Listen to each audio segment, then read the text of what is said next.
We return!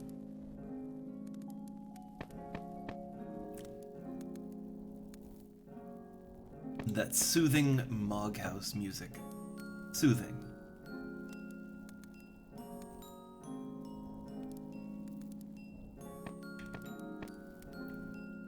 So, okay, first things first. I've got Beastmaster up to level 30. I'm rolling with Beastmaster / Thief, because I'm high enough level to have Treasure Hunter now. And I'm not sure exactly what I want to do. I'm not sure. I would like to do my nation missions. I'm still just at rank 2. Current step is to go and talk to the consulates at Windurst and Bestock. That's the current goal. Now, I know for a fact I can't solo the second part of this quest, but I think I can solo the first part. I think. I'm not 100%. But we'll find out. Now, before we head out on the adventure, before we do that, gotta check that delivery box. It's the daily ritual.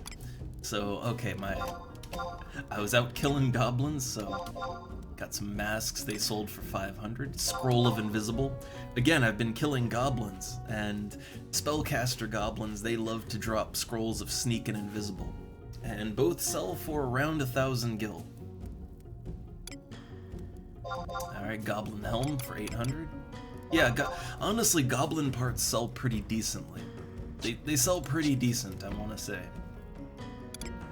Now, I'm not sure if I'll need some stealth items or anything. I'm not 100%. It can't really hurt to have them, though. It can't hurt to have a few stealth items just in case. Alright, get rid of that damselfly worm. I don't need that. Okay, I have 13 carrot broth total. That's good. Alright, I think I'm loaded up and good to go. And also, yes, I have over 80,000 gil. Some of that's just from leveling up as a Beastmaster. But most of it is from fish, actually. Did a good amount of fishing. I'm up to like fishing level 26. I can actually catch some pretty good things that sell very well now. Alright, so let's exit. Well, hold up. I do think I want to swing by the auction house. Which I guess that'd be North Sandoria. But I want to swing by the auction house and maybe pick up some prism powder. I'm not sure that I really need it, but I know for a fact the Yagudo, which we're going to Windurst first, the Yagudo detect by sight. Now, I feel like I'm probably high enough level that for what I need to do in Gideus, I can probably just kill everything on my way there, but I might, to save time, I might not want to do that. So we're gonna need a little bit of prism powder. So I want to check the auction and see how that, see how that's selling right now. See if we can get it for a half decent price.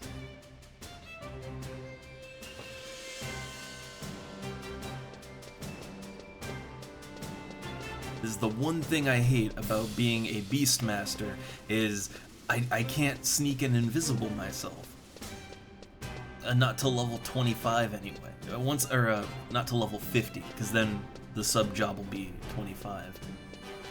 But until I hit level 50, yeah, no, I can't sneak or invisible.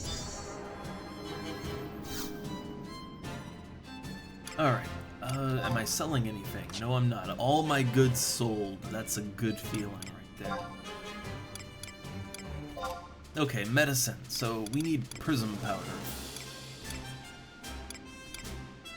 Yeah, here we go. Prism powder. So a stack of that is 5,800. It's a little pricey. singles are 700 gil. That's not so bad, but I don't know. I'm pretty sure if I'm gonna need prism powder, I'm gonna need a lot of them. And selling for 5,800 a stack, I mean, for what, 10? I'm trying to think of what that breaks down into. Well, if you're paying 700 each, that'd be like 8,400 gil for a stack. So this is clearly the worst deal. So I guess I'll go ahead and I'll invest in prism powder. I don't like going under 80,000 gil. I earned that gil, but I was trying to undercut. But you know, prism powder is something that every now and then you do need it. Like every now and then you're going to be playing as a class that can't do stealth, so you'll need it every now and then. Alright, I don't. As far as weapons go, I'm actually using more or less the best weapon I can. It's level 20, but until I hit like 31, it's the best I can use. I could get better armor, but honestly, I'm a Beastmaster. Armor doesn't really matter all that much. Not really.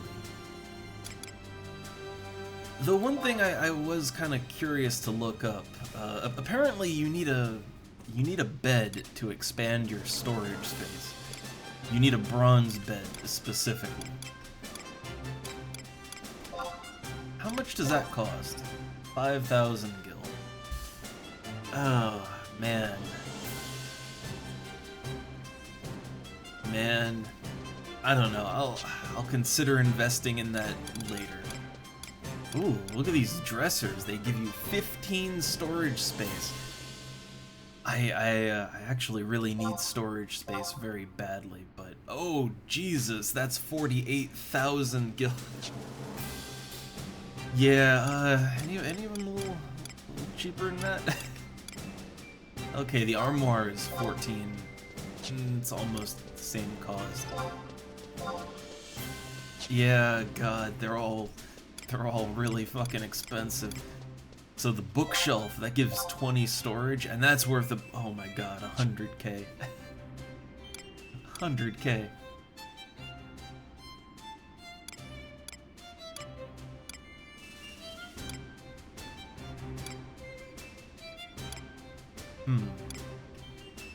So I think that it's like red jars. Red jars, I'm pretty sure. They give a good amount of storage space, or so I've heard anyway.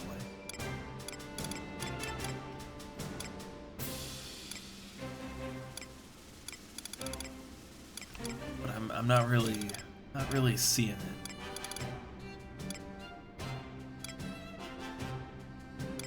Yeah, like I saw white jars and yellow jars, but no red jar. How much does the yellow jar cost? Only 900 gil, so I guess if I just really needed space, like right now, that's what I can go with, but I don't know, I think it'd be more space efficient, right, to go with something that boosts it a little bit more.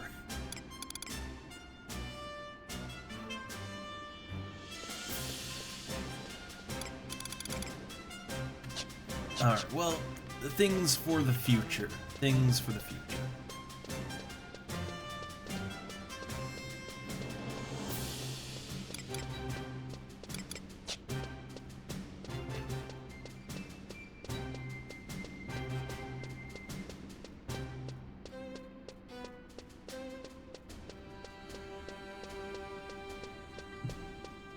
Okay, so I'm trying to think of what is my battle plan? I definitely want to get my rank 3. Like, I want to get rank 3. Maybe not, probably not today. I would need some form of help with that. So I have my prism powders, my silent oils. Not sure I'll need it, but, you know, good to have. Good to have. I'm rolling with Beastmaster Thief. I just like that one. It's just... It's not even that it's really all that effective, it's just it'll up my, my treasure hunting ability, and I do like treasure. I really like treasure a lot.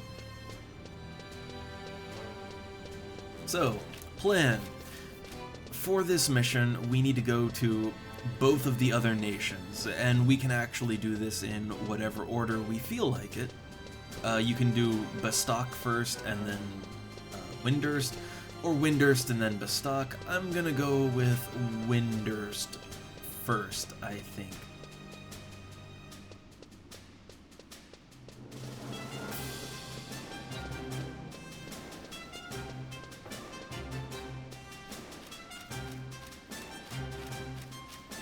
Okay, so before I head out, I'm gonna get a Signet cast on me again, and then to the teleport guy. And fortunately, I have the teleport for both nations, so I can just get teleported right outside of them.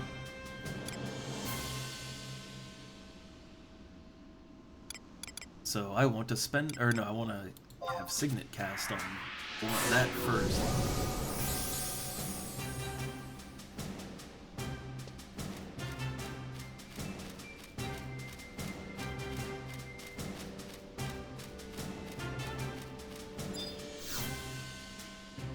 Alright, and teleport me to...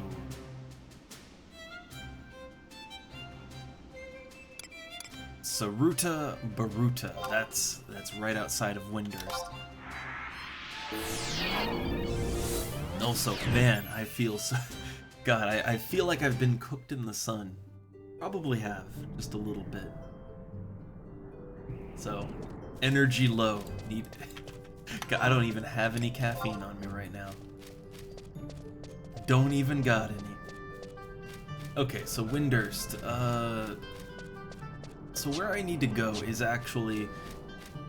It's on the south side of Windurst, I'm pretty sure.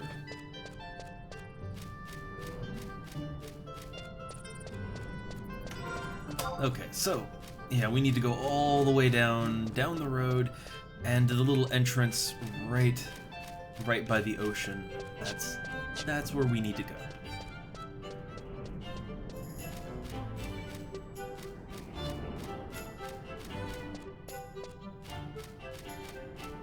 God, why is the whimsical Windurst music so good?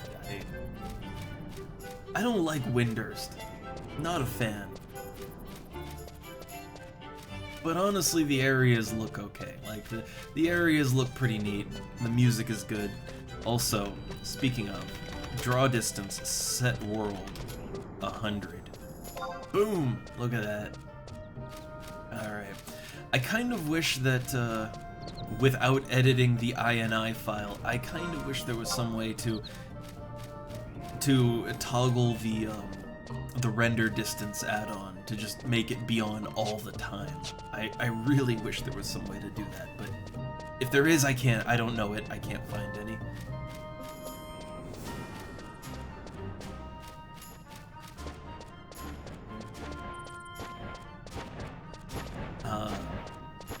Newbies in the newbie zone, doing their newbie thing. It's a joy to see. Also, while I'm just auto-piloting to get to Windurst, let me just check something real quick. Just checking some things. Okay. All good. All is good. I just like to make sure. Okay, we are still. Stream's still on, right? Okay. I just jumped in today because we had all those delays, right? We had all them delays, and then and then I got cooked in the sun, and so I just want to make sure. Okay, yeah, I did start the stream. Yes. Okay, not that delirious just yet.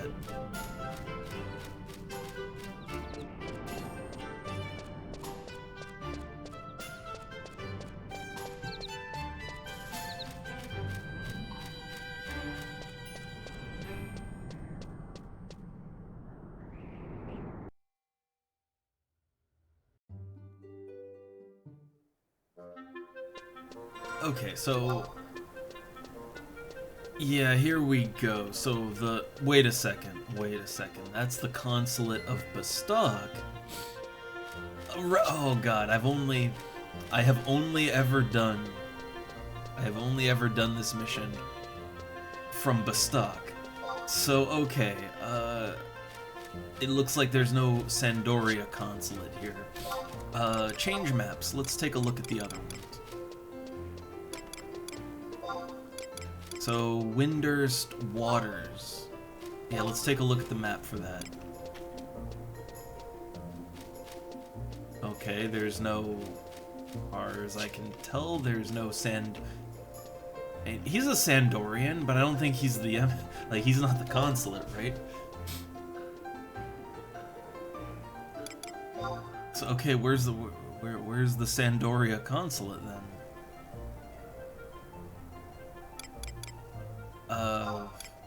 Windurst Woods? Oh, okay, so the consulate for Sandoria is in Windurst Woods. Gotcha, okay.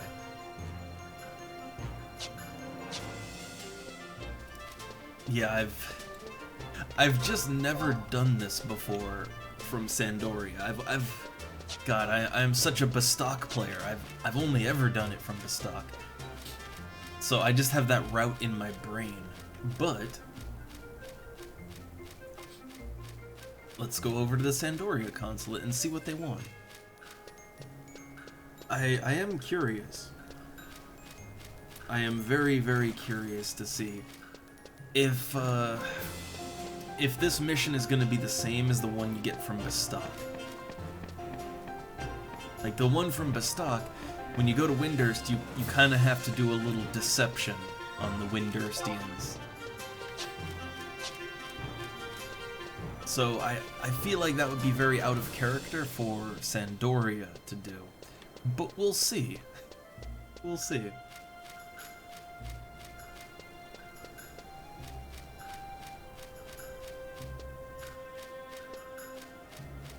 Oh god, I just realized there's like little teleport guys all over the place. They probably would have teleported me to Windurst Woods. I didn't think about it. I just didn't think about it. Also, the Link Shell people, they're talking about Gil. What's this all about now?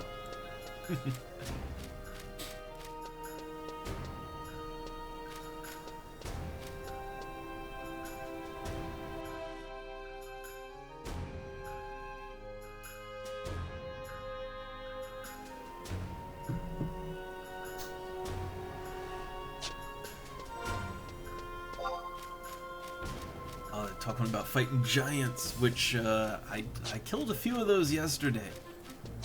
They're really fun to fight. They hit like trains.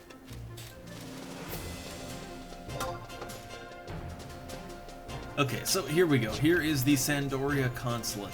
What's this little guy hanging out here for? Elvan are all so high and haughty. It almost seems like they look down on us Taru at times. How dare you say that's because we're so short that everyone can't help but look down on us? Beat it before I bite your kneecaps. I didn't say anything. Look, in character, I said nothing, alright? I said nothing. Oh, can you get signet here? Oh, nice! Nice! You can get your nation's signet. That's pretty sweet. Okay. I actually never knew that's how I didn't know that's how it worked. Huh. Alright, so if I wish to speak to Consul Maurice's, enter his office through the door on the right. Okay.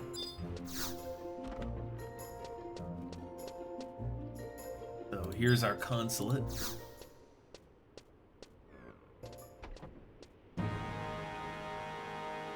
So, you've come all the way from Sandoria, huh? Your dedication to serving the motherland is most admirable. Unfortunately, I am in one of my moods today. After I read the mission request from Windurst, I became most disgusted.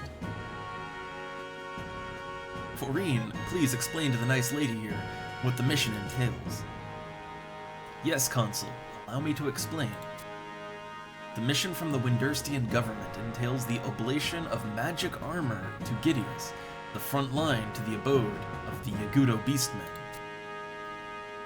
A magic shield will be handed to you at Heaven's Tower in Windurst Walls. Your orders are to deliver it to the Yagudo treasure chamber deep in the underground of Gideus. Have you had the misfortune of meeting the Yagudo yet? They have made a nasty practice out of ganging up to attack the travelers who pass through Saruta Baruta.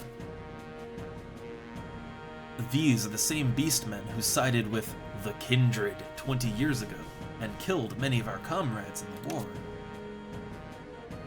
However, the Windurstians have grown too complacent, show their love of pacifism, even if it is nothing more than a one-sided facade, by forming amicable relations with the Yagudo beastmen.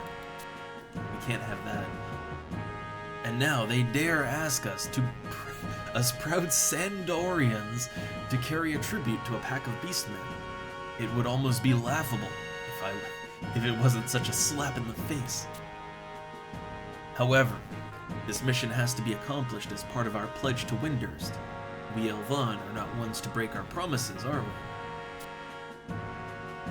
The situation is most exasperating. However, I must command you to go and give the Yagudo their magic shield, but at the same time, I entreat you to deprive the other Yagudo you might meet along the way of 2 of their shields, making up for the imbalance. So we give them a magic shield, but then we take theirs. Okay. Now, off with you! Okay. So they want me to go to the, Heaven's Tower. So that's I think that's the big tree. I'm pretty sure that is the giant tree. And it's up in Windurst Walls.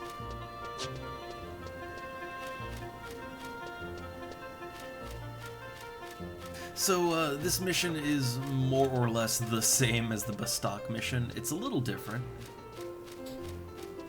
Like, the Bastok mission is, oh, they want to give a magic sword to the Yagudo? Well, here, take this fake magic sword and give it to the Yagudo instead. And then it turns out, okay, well, the Yagudo aren't completely stupid, so they don't take it. And then you have to do the same thing anyway. So I guess it's intent, right? The main difference is intent. I wonder, is there no faster way to, like, just teleport to the tower? I don't know.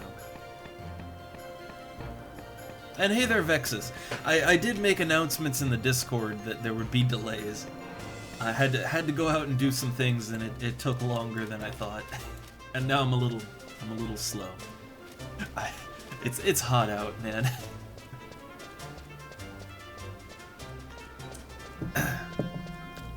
It's quite hot out.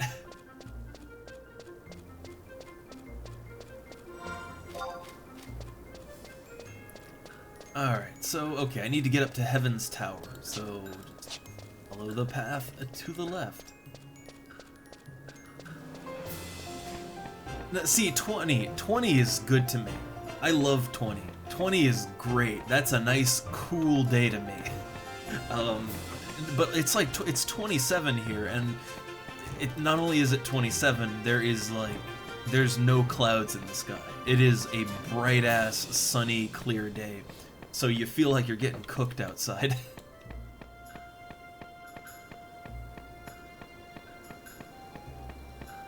It's a little hot even for me. But I think what honestly gets me more than the heat is the sun. Which sounds weird, but the thing is, right?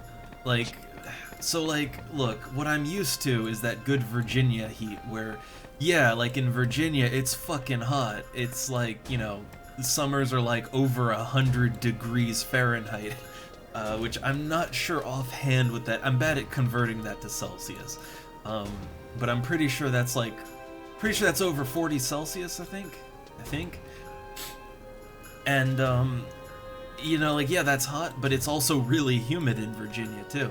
But the thing is while it's really hot and humid there, there's almost no clear sun. Like, Virginia is pretty much permanently overcast because of that humidity. Like, it's cloudy all the time, and that really does help to take the edge off of the heat. But here, no, here it's just bright ass sunny all day long. There's no escaping from the sun. That I don't like.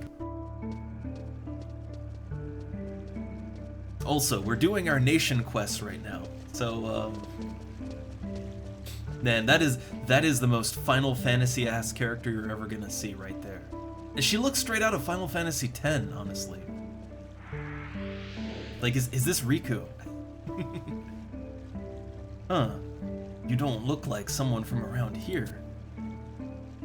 My name is Lion. Just Lion. I'm an adventurer like you. I too came here to pick up the offering to the Yagudo. It's terrible, the Yagudo are just using the frightened Taru to get more and more supplies. The representatives here in Heaven's Tower won't listen to me. I'm certain that most of the weapons and food that are offered are just sold to other beastmen around Vana'diel. With all this talk of a new leader bringing the beastmen forces together, I just hope that Windurst opens its eyes in time.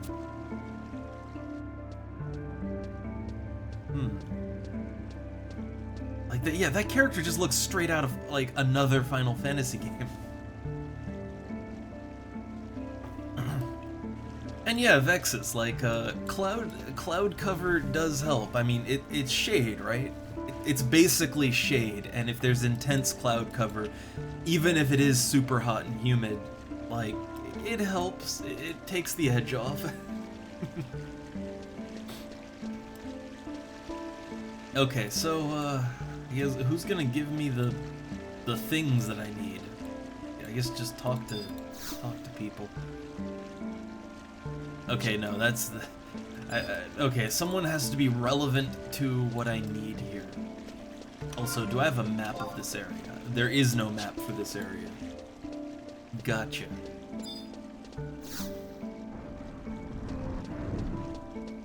Gotta look at this. Hold up. That door is very blue. The Starway Stairway. Huh. Oh, look at this. I love how they have, like, stairs going up to the... Okay, so one of these people give me what I need. Huh, Miss Doubleus, is it? I have received a report on your mission. You are the adventurer from Bastock who will be I'm from Sandoria. Is it because I'm a human? Huh. It makes Kupipi so sad to have to ask adventurers from other countries to do a task that should be done by Windurstians. But doing this helps maintain peace in Windurst, so I ask you kindly to shut your eyes to any doubts you have concerning this mission. Now take this item to the treasure chamber in Gideus and hurry back in one piece. Alright, we got the shield offering. So I have no idea if... Like, Gideus is not a high-level zone. I don't think I'll have any problem killing the thing I need to kill. It's more like I'm not sure if I have to fight everything on the way there. I really don't want to have to fight everything on the way in. That's gonna suck. Also, no teleport guy in here, right? There's like little teleport guys that'll send you around town, but not here.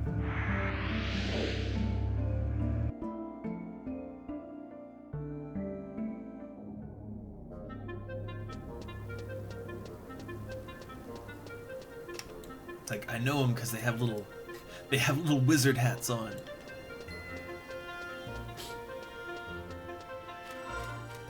Okay.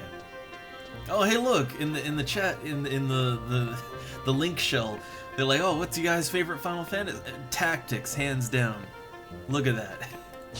We have Final Fantasy Tactics fans. And we're in... So, I mean, look, the wonderful land of Windhurst. I really want to do my nation mission. Like, I want to get rank 3. And rank 3 requires... Like, it requires you to... So you have to go to the other countries. In order to get rank 3, you've got to go to Windhurst, solve their problems, and then you have to go to Bastok and solve their problems. And then yeah, then you have to do a boss fight. Fun times.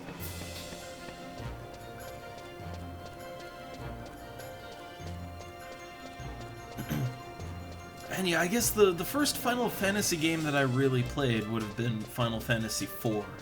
Or, you know, 2 in America, right? But I think that's 4, right?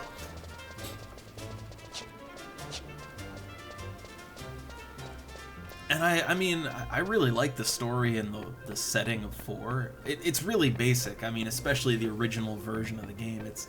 It's super basic and really badly translated, but I mean, I loved that. I loved it at the time.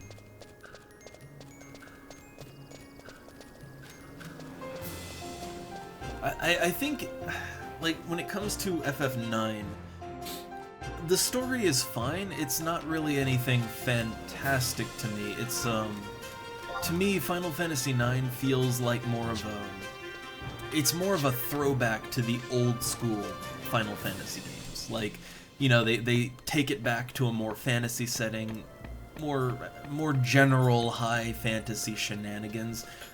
A literal princess to save. It's very old school, is the way I would describe 9. Not uninteresting, just old school.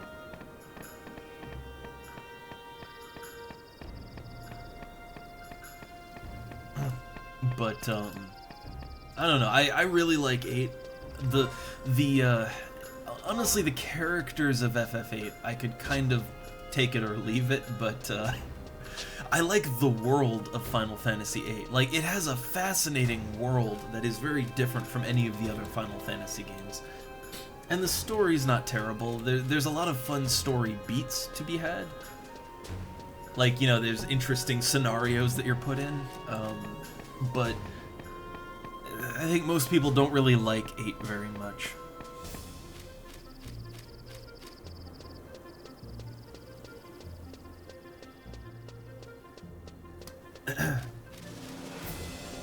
Well, I think the reason why Final Fantasy is so hyped up in North America is because it was really kind of the first big JRPG series that we got.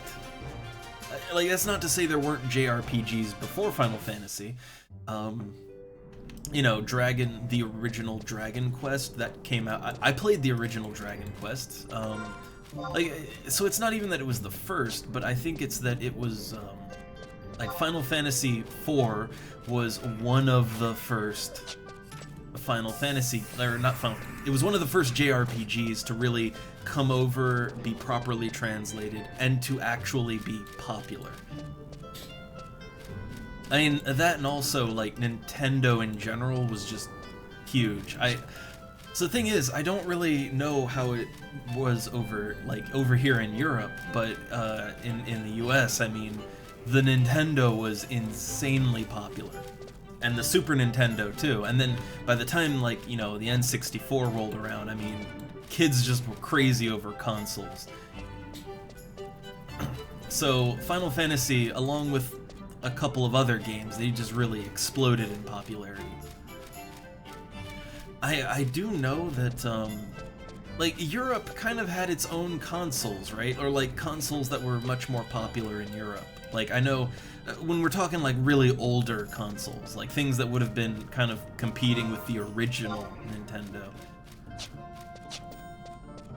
Like, I know there's, like, what, there was, like, the ZX Spectrum, or ZX Spectrum, I guess, and a couple others, right? So like I think maybe it's just that the console market was maybe a little more diluted in Europe, so you didn't have that monopoly that Nintendo got in the US. Like I really think it's that Nintendo literally had a monopoly. You know, it's you were either playing Nintendo games or you were not really playing anything. Like even Sega just never really kicked off in the US. I think it's like Sega consoles tend to be more popular outside the US. So really you can blame capitalism, I guess.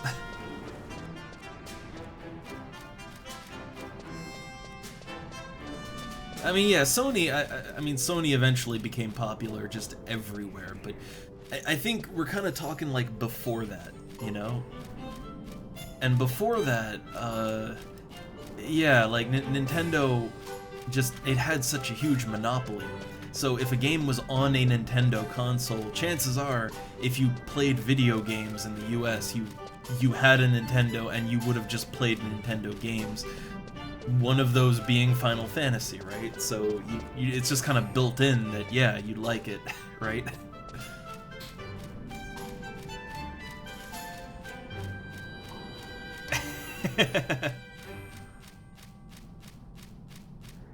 Oh, and also, hey there, Burn. But yeah, so like, here's what I remember as a kid.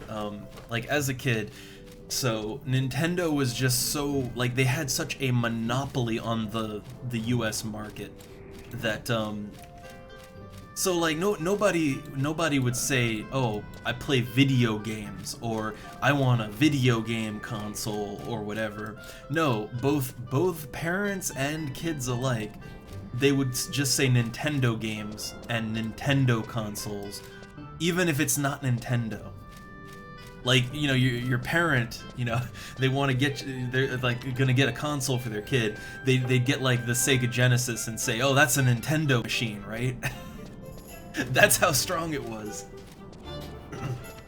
It was so bad that even when you'd start playing games on PC, it's like, oh, what's that new Nintendo game on your computer? It was just crazy. I mean, that has since died down, but like, God, yeah, Nintendo just had a straight monopoly.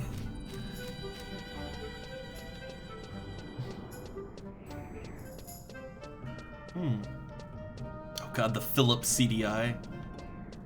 There were a lot of flash in the pan, like, you know, consoles that came and went before anyone even knew they existed. There were a lot of those. Also, hey there, UL. Ahoy. Oh God, did I buy a map of Gideus? Please tell me I bought a map of Gideus. I did not buy a map of Gideus. Oh man, we're in for a real fun time then. So I have no map, but what I do have is the internet, alright? So I know what mission I'm on. So before I get deep into this place, I need to do a little research and see, okay, where are the enemies that I need to kill? And basically just look at a map and navigate by, I'm gonna navigate by coordinates, okay? So, oh God, give me a minute. Huh. Oh God, the Neo Geo. Also, yeah, there's a lot of, like, look, there's a lot of, like, Japanese language exclusive games that I wish, hey, I wish I could play. There's quite a few of them that it's like, oh, that'd be fun. So, okay, real quick, I'm just Googling up Sandoria, yeah, here we go, Sandoria 2-3. So, FF11 Sandoria 2-3 mission. And, okay. Now I need to look up the information. But also, Burn, the main thing I know from Neo Geo is the Metal Slug games. I do have a functioning Neo Geo arcade machine, and literally it's just to play Metal Slug games on. Best thing on the system. Okay, so let's see. Okay, Sandoria to Windurst. That's the path I'm on. So, okay, I got the shield offering. Okay, I'm in Gideus. I did not buy the map of Gideus. Yeah, I know. Okay, so we're looking for Zu Buxu the Silent. It is a ninja type named monster, and he'll drop the Piranha Shield. We need 2 of these shields, which means we have to kill the named monster twice. Takes 5 minutes to respawn, that's not too bad. And then we have to go to the treasure room. So we need to go to G8. So once inside, yeah, go to G8, drop down the hole, head north. Okay. So now I need to look up a map. Gideus map. And we're gonna navigate this the old school way. Okay, so I need to go to G8. I'm just looking on my map, checking the coordinates. G8. Okay, so if I go in, like from where I'm at, if I go in, take a right, just keep going right. Yeah, so take the right every time.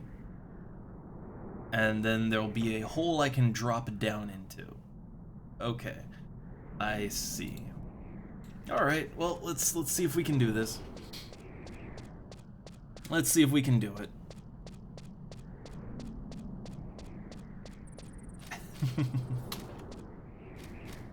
Yeah, so God, I love the commercials. So here's the thing, Sega, like to me as a kid, Sega, it always looked like the super cool console for super cool kids, right? But hold up, let me just summon my, there we go, summon my Pokemon real quick.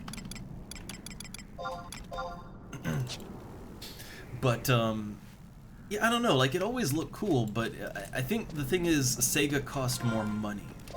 Like, I think it was literally just that. This, Sega consoles and video games just cost more money. Like, the reason why Nintendo really kicked off was because it was cheaper. It was cheaper, it was just everywhere, yeah, it just exploded and took over.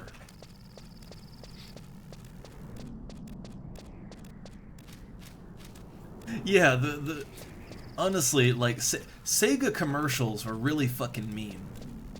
Alright? If you actually go back and look at a lot of those Sega commercials, like, they were just straight up mean to the customers.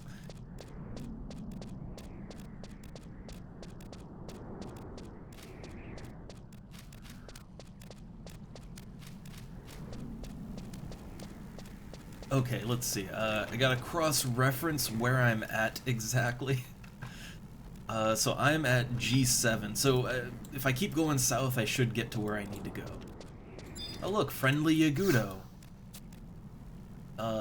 He's got no time for smooth skins.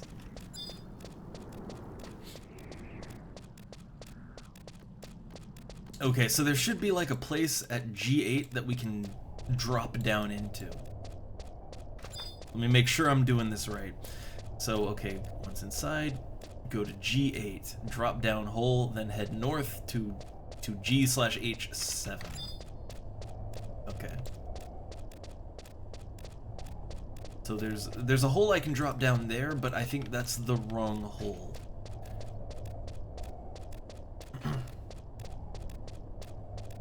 So, okay. So there's a hole here to drop down, and now this right here, this is some old school gaming, okay? So this place is a little bit of a maze, even if you have the map. But what's not marked on the map is this. Yeah, look at that hole. Just drop right down in there. Okay, these enemies are only level 3. I got nothing to worry. That's good. I was kind of worried that I might have to fight my way through this place. Oh, hold up, someone wants to attack me. Okay, this Yagudo Piper's level 18. So hold up, I have I can tell my pet to do things. Where's Reddy? I don't have a ready command. Where's my ready command? Huh. Oh wait, it'd be a pet command. Yeah, there we go. Okay.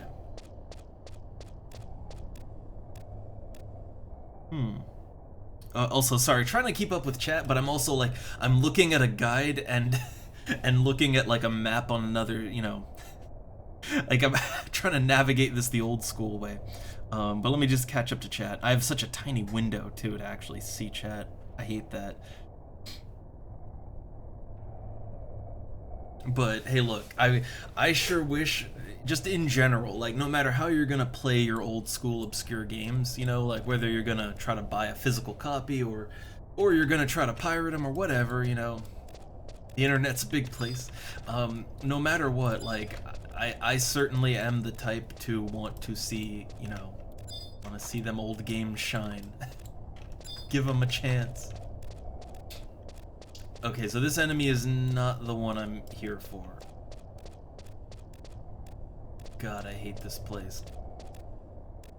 So I need to go to G/H7.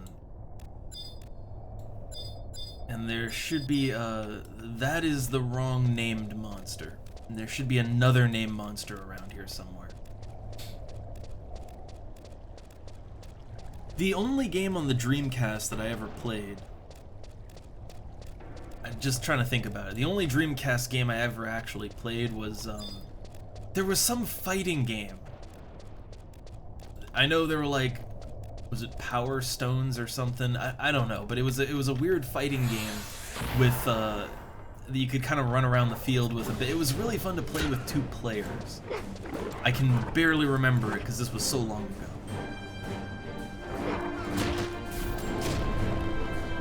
Okay, hold up. Pet command. So I can tell my pet did. Ow. Did he just kill himself? No, he didn't. Like he just blew himself up, but okay. So the piranha shield is what we need. Oh, I can use it. I can actually use this thing. So, how does that compare to what I'm currently using? It's 2 defense, 4 water? Either water or ice. I think that's water defense. Technically that's better than the shield I have now, but I'm not here for that. So here's the thing. We need to kill that guy 2 times. To me, that's terrible design. But we need to kill him twice, so, let's just chill out. I guess sit down and chill out for a minute.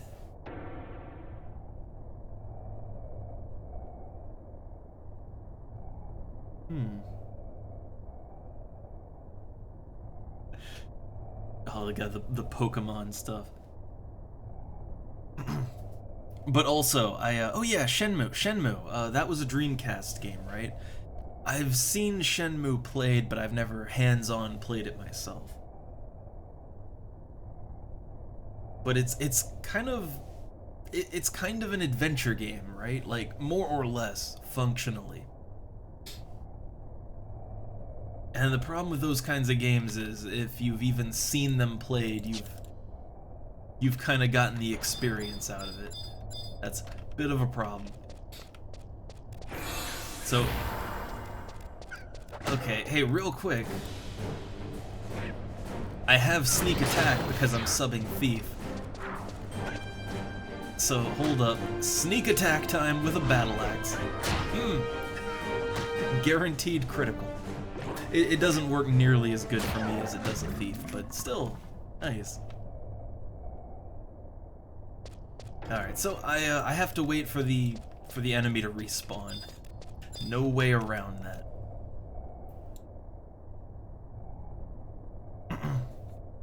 But let me take a look. Hold on. Let me actually get in there and check that link.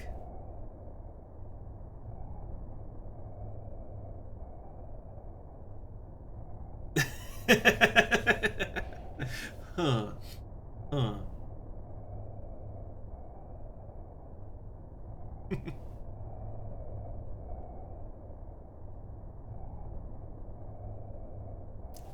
one is a little bit strange when you think about it.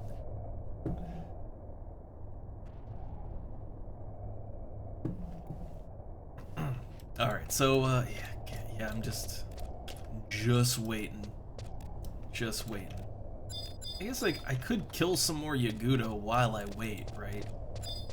Nothing saying I can't.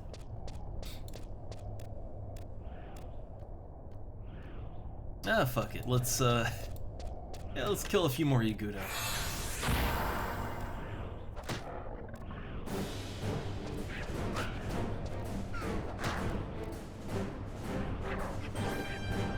Hold up, I can... These things die too fast. Like, I can't even tell my pet to do stuff because they're just dead before they... Okay, hold up. Pet command. Hair familiar. Use Whirl Claw attack. I got a pair of Sitabaki. That is level 8 monk, samurai, and ninja pants. Huh. I guess it pays to have treasure hunter on, huh?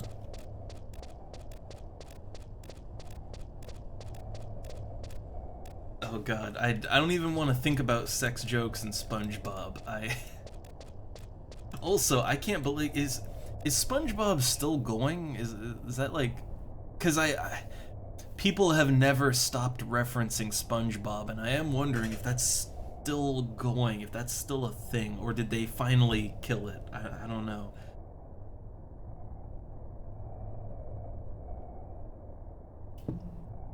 Oh man. Cartoons just never end.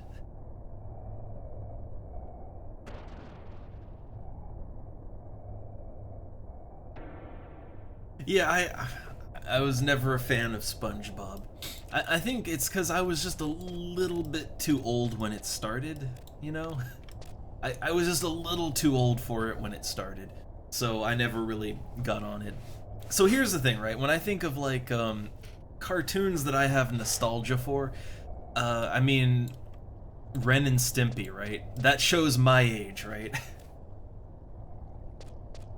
Like Ren and Stimpy, Rocko's Modern Life, sure there's a couple others, but again, that was a real long time ago. But yeah, I kind of, you know, I was too old for SpongeBob, just a little too old for it when that became a thing.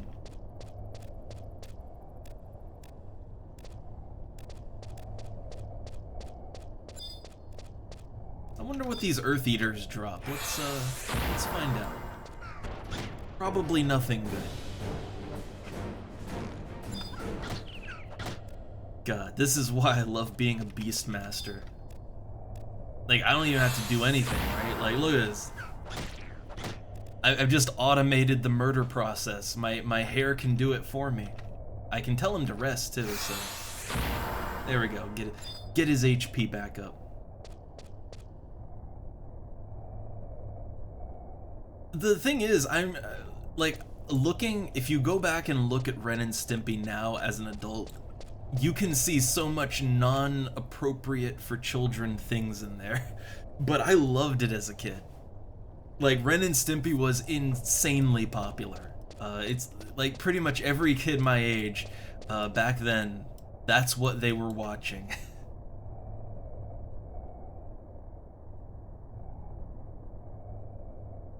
And the humor at the time reflected it, is what I will say.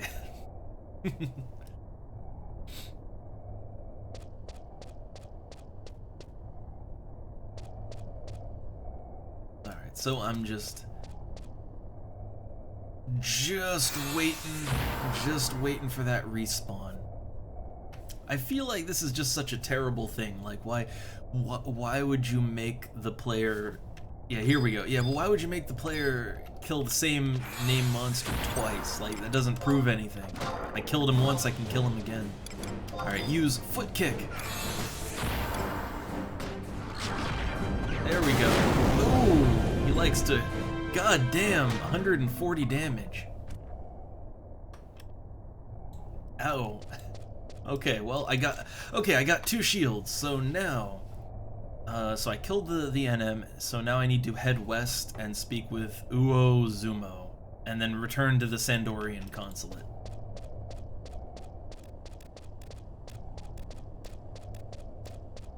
Wait, I'm going east right now. Hold up. So I need to go west. This is at F7. Hold up, let me consult the map. I need the second map. There's two maps of Gideus. Okay, here we go. So I am at H7. So I need to go, yeah, just west.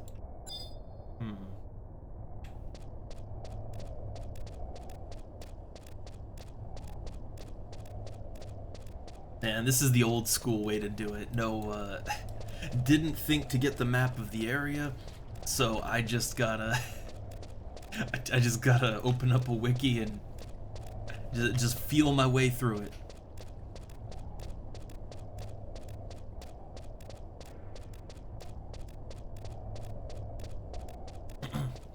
Oh man, yeah, Burn, there was a time when The Simpsons was considered edgy. Once upon a time. But also, I think the Pokemon, the early Pokemon craze, to go to that, like, that was just nuts. It was just nuts. But I really liked the you know, Pokemon Red and Blue. I played the hell out of Pokemon Red and Blue. I'm pretty sure I brought the cartridges with me here. Like I brought like my old, you know, they're just Game Boys and stuff. That's easy to bring. So, like I hold on to that red and blue cartridge. All right, so here we go. This is the guy I need to talk to. All right. Oh, good. Hoot. It is as we be asking for. Now you be going. So we offered up the key item, shield offering. So I gave them the offering. Huh.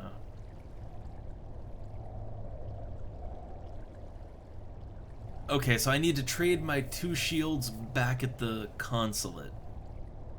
Alright. So we gotta go all the way back.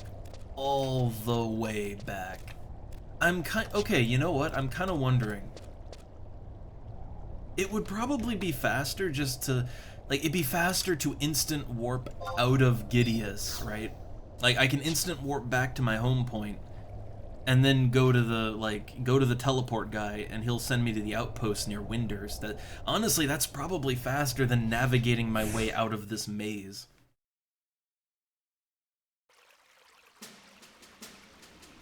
Oh god, I didn't even think about it, but yeah, the old, like the Game Boy cartridges, they have the same problem as like NES cards.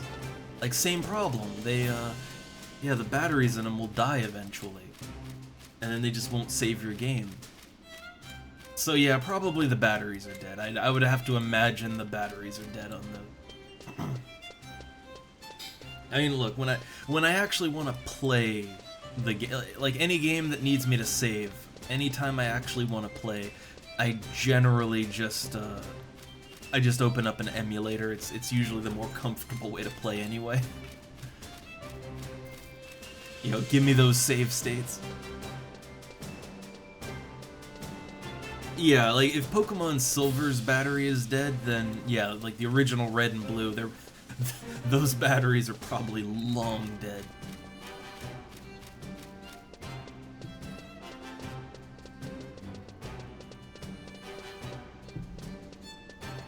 I mean, technically, you can still play games like that. Like, you can still play a game with a dead battery. It's just, you can't save your game. So if you're willing to either play a game in one sitting, which a lot of games you can do that, or if you're willing to just never turn the Game Boy off, but then again, well, it's the Game Boy. It has a very finite battery life, right? So yeah, I guess with the Game Boy you're really screwed. With a proper console, like with an NES or something, you know, that's plugged into the power outlet, so you could just leave that on forever if you wanted to.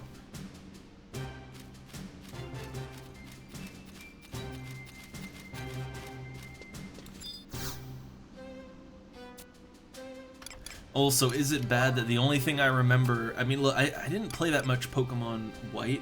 Like, I didn't play much of it. But is it bad the only thing I can remember is booty shorts?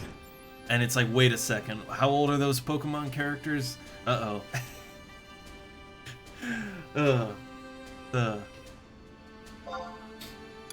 Okay, let's see it. Scroll Instant Warp. Yeah, like, oh god, Pokemon is one of those games, or one of those franchises, where they have... Actually, wait, there's multiple female characters in the Pokemon franchise over the years that they put in, like, the booty shorts, right? And wait a second, now I know anime is... Look, in anime everyone is either 12 or, like, 100 years old, but, hold up a second.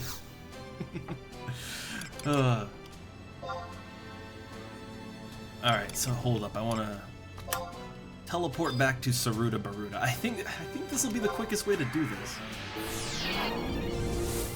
Yeah, uh-oh, someone's had an awakening. A quickening, perhaps, even.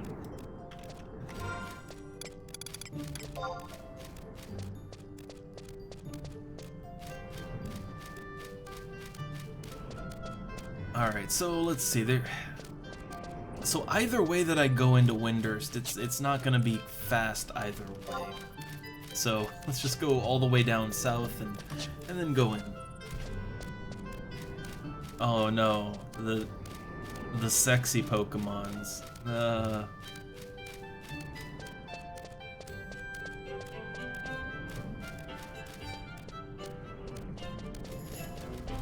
I look down for a second, then I'm running into a wall.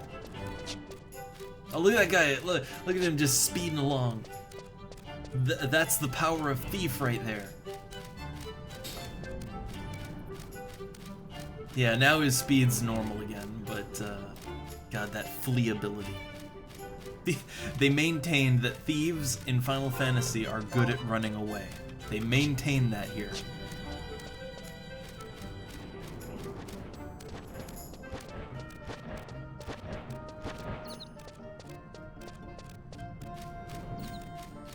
I guess maybe I'm the weird one on this, but and maybe it's because, you know, the first Pokemon games I ever played were Red and Blue, where, I mean, there's not really a story in Pokemon Red and Blue. Not really. There's things that happen, sure, but there's not really what you would call a story. So I think the thing is because of that, I never really latched onto the idea that Pokemon is a story game or anything.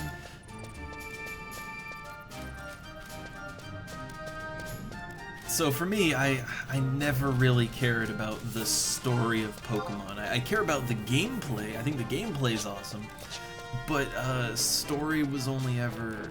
It was something that is there to kind of fill the air, right? It's filler. The story is filler to me.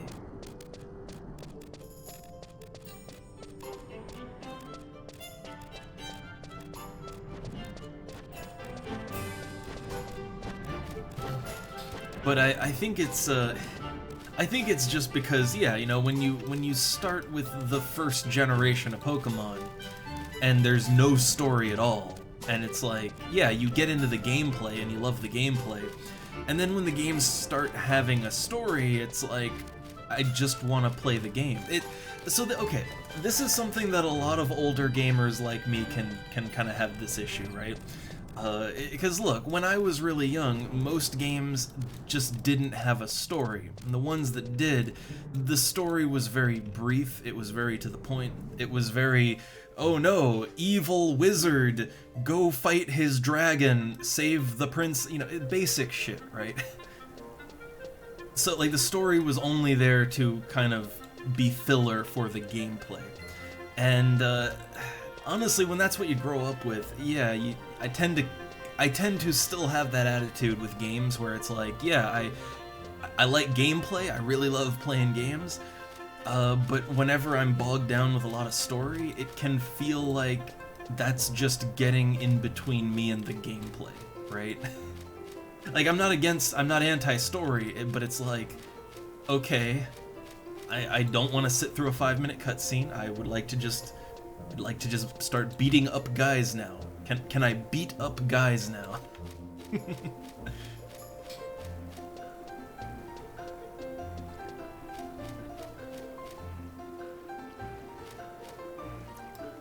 Yeah, so here's the thing. I'm not against story or anything. I do like a good story. I mean, hey, you know, I've played the Silent Hill games. I like them.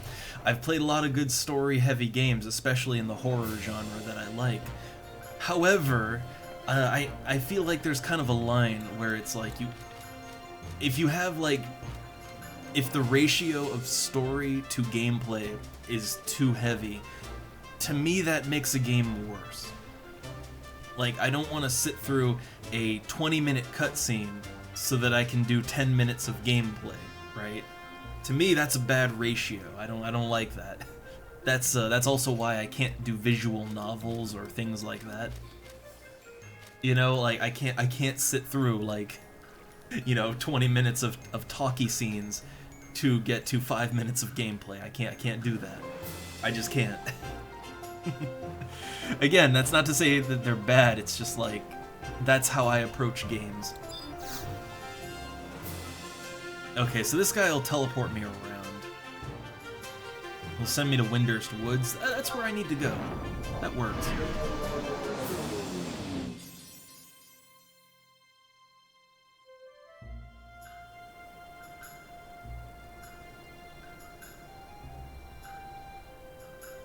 And yeah, I guess I can get that. Like, yeah, obviously, I've played newer Pokemon games, and I would say, I wouldn't say that they have a deep story or anything, right?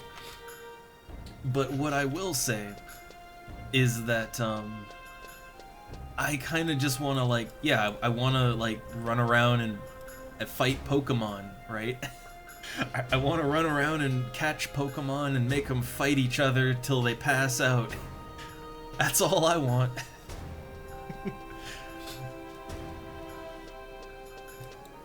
Look, all the they're so adorable. All of them Pokemon. I just want to shove them in a ball and make them fight in brutal death matches until they pass out, and then I inject them full of stimulants to wake them up, and I make them fight again. Look, that's all I want in my Pokemon game, alright?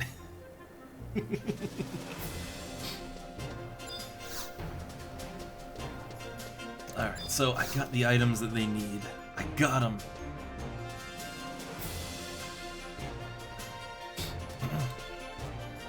But I will say, I did like Pokemon X and Y. I like those. They were fun. I actually... I mean, it's a shame, you know, they got away from the sprite graphics, but honestly, I think given the nature of how Pokemon is kind of becoming more and more open world, I think moving over to, like, what you would consider standard, you know, easily modifiable graphics for, you know, for having a more open world, I think that's kind of inevitable. It had to go that direction. And I liked X and Y. I should give Sword and Shield a chance. I just didn't give those a chance, really.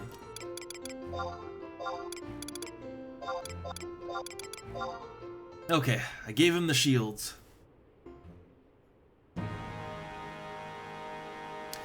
Huh. It seems as if you were able to maintain the path of righteousness. Was I righteous? I don't know. You are now to head to the consulate of Sandoria, in Bastok. Do you know the way to Bastok from here? You can travel by sea. Oh no, I'm just gonna teleport. I'm good, thanks. I'm not getting on that boat. Glory to the kingdom of Sandoria. Farewell and safe passage.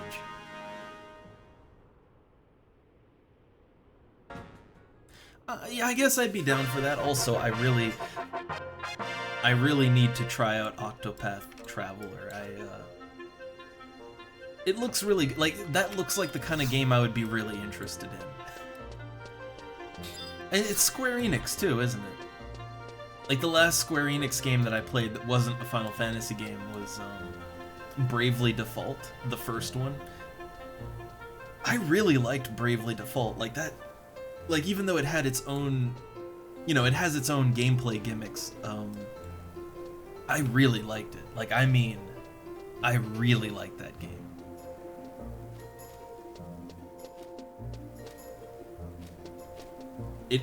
The funny thing about Bravely Default is that it felt like a classic Final Fantasy game. It just wasn't called Final Fantasy.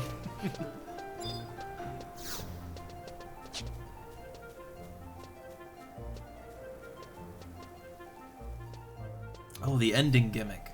I'm trying to remember what the ending gimmick was. I do remember that they at a certain point. Like, at a certain point, don't they basically just make you, like, kind of play the game over, right? Like, you're basically playing the game over multiple times. Which I didn't have a problem with it, because they did kind of change it up a little each time, right?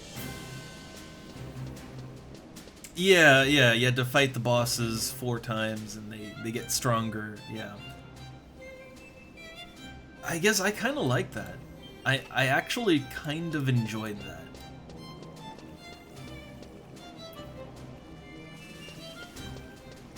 Alright, so we're back in Sandoria. So, okay, we have just completed half of the nation quest. Half of it.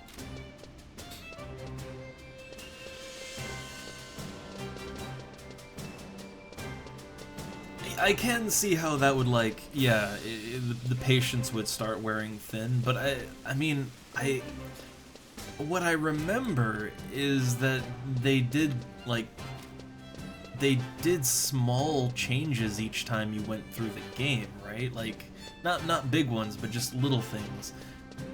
Like, I don't remember it being exactly just do the same thing over, exactly the same, but it's been a while.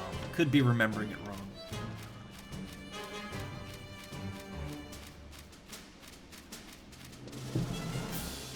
I guess the thing is, I was enjoying the gameplay of Bravely Default so much, I just didn't care. Like, I was having fun playing the game, and yeah, like, I wanted to just keep fighting monsters and keep leveling up and keep doing, like, you know, I was enjoying the gameplay loop, so for me it wasn't a problem to just keep going, right?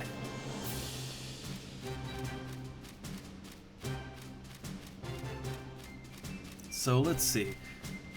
So, okay, the step of this thing I'm on now, I need to go to Bastok, and I do have the maps for that one. I do have the maps. The thing is, I'm not gonna be able to do it all on my lonesome.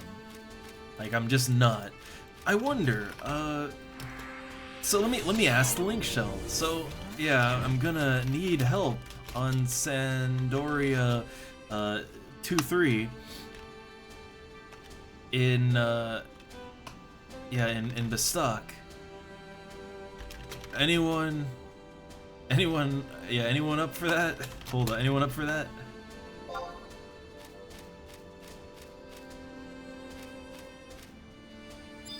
But if no one's up for it, then like I'll start it, but like I won't be able to finish it, you know? Oh, I have to. How many conquest points do I have? Oh, I've got over 10,000. I'm good.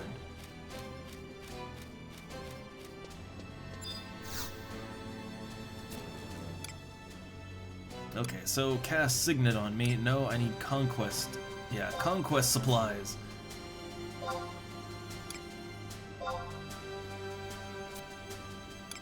Oh, look at that. He can't help, but he knows a geared monk that can solo it. Well, damn.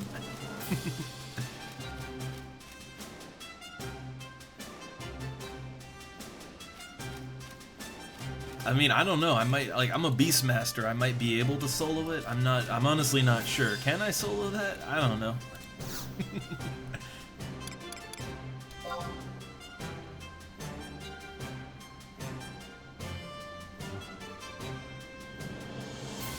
Huh. let me strategize.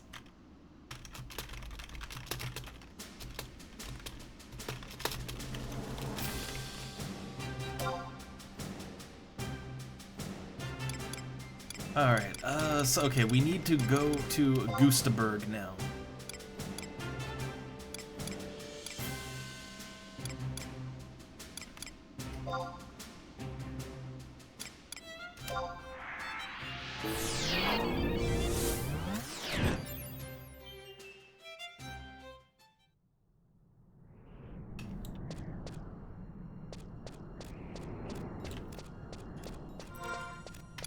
Alright, so we're in Gustaberg. Now, the way this zone is laid out, so the area you have to go to for this is like, it's all the way up in the northeast corner. And there's a waterfall, like there's a cliff here. So you have to go down into South Gustaberg and then come back up, and that's how you get there. But first, we have to go to Bastock. That's part one.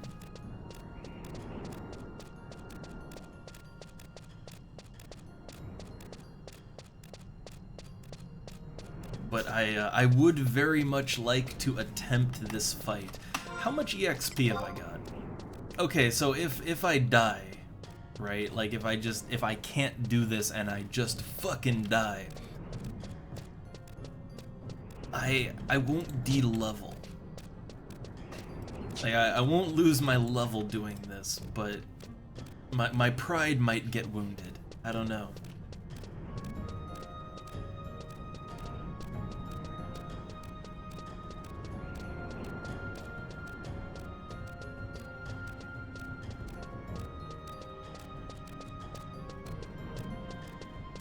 Man, always feels weird coming to Bastock when Bastock is not my nation this time around. I always used to go Bastock, just because, you know, human, right?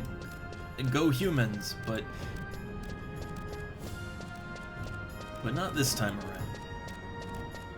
But yeah, you can see the main reason I didn't go Bastock this time is because while I like the nation itself, this is just brown. Like, everything in and around Bastock is just brown and gray. Just brown, gray, featureless mountains. And I know that's what it's going for, but...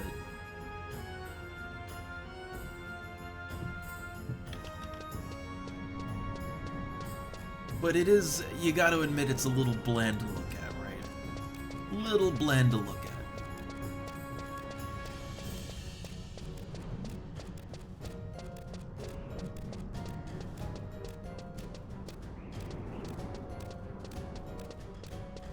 But now I wonder, I may actually be able to solo this fight as a Beastmaster. So, okay, here's how the fight works, right? We can think strategy here. So the way that the fight works, it is a Burning Circle boss fight, so it's a trial, basically. There's two enemies. There is a floating eyeball monster that is pretty powerful. He does some crazy shit. Both enemies do crazy shit, but the thing is the floating eye is the one that will end you if you allow him to live.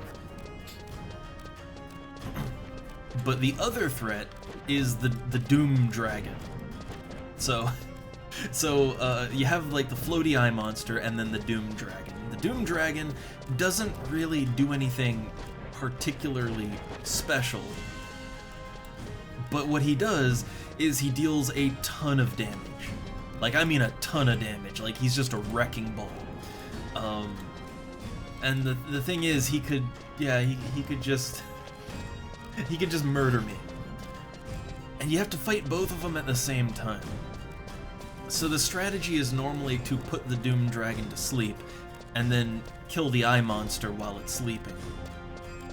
And then once you've executed that one, then you gotta fight the dragon, right? There's no getting around it. You have to fight the dragon, but you don't want to fight them both at the same time is the thing.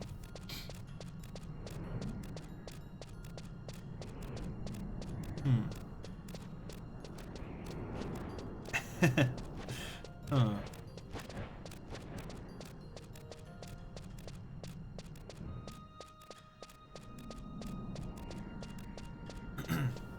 And yeah, Burn, man, RPG Maker, I've played some good RPG Maker games. I've played some good ones. They exist, they're out there. But honestly, there's so many bad ones that it does kind of give them all a bad rep. They kind of all just, it drags them all down in the mud.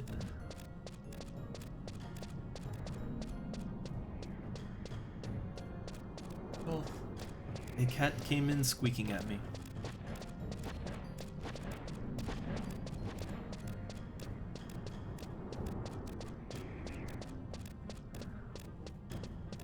Oh, she's just squeaking at me, but oh.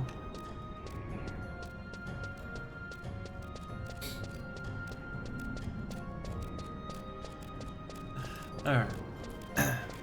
So let's see. We're almost at the stop. I'm probably not gonna, like, I don't know, part of me wants to try and solo this fight. Part of me really wants to attempt it, but I don't think that would really work out for me.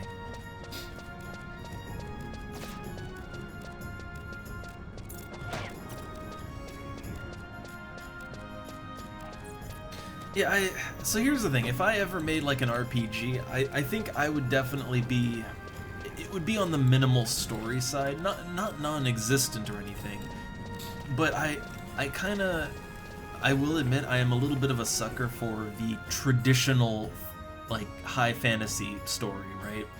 Keep it, you know, very simple, you know, you got your humans and elves and orcs and dragons and whatnot, you know, very standard fantasy, right? I'm just kind of a fan of that. And then, you know, maybe do a little intrigue, a little, you know, maybe a little politic in there, but, you know. But, like, nothing crazy.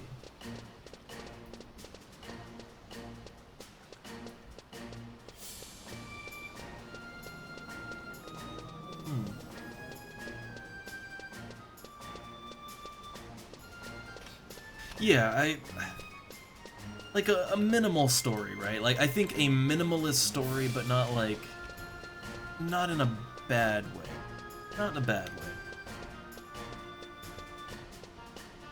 So here's one thing. Like, let me throw something out that the later Final Fantasy games are really bad with, and that is making things too convoluted or like kind of upping the fantasy, right, for no real reason. What I mean is, let's take Final Fantasy 13. It's a really good example of this. 15 does it too, but not as bad. So, like, in Final Fantasy 13, they literally have, like, their own dictionary of words that they've made up for Final Fantasy 13. And really, every word that they use, you could very easily simplify that down into a concept that is already known and established in fantasy or sci-fi. But they decide to make their own words up, right? Because that's exotic, it's more fantasy, but really all that does is kind of confuse people, and also it just takes people out of it, you know? Like, what I mean is okay, like, let's say, I don't know, you've got orcs, right? Everybody, I think everybody knows what a fantasy orc is at this point. And even if you don't call it an orc, you're gonna call it an orc anyway, right? You know what I mean. So, if you have an orc, and then you give it, like, some incredibly complex and strange name that isn't orc, that doesn't really do anything. Like, that doesn't improve the plot, right? What I mean is, a lot of fantasy things, they think that just by kind of upping the fantasy, you know, like making things more convoluted than they need to be, that makes it better. And it usually has the opposite effect.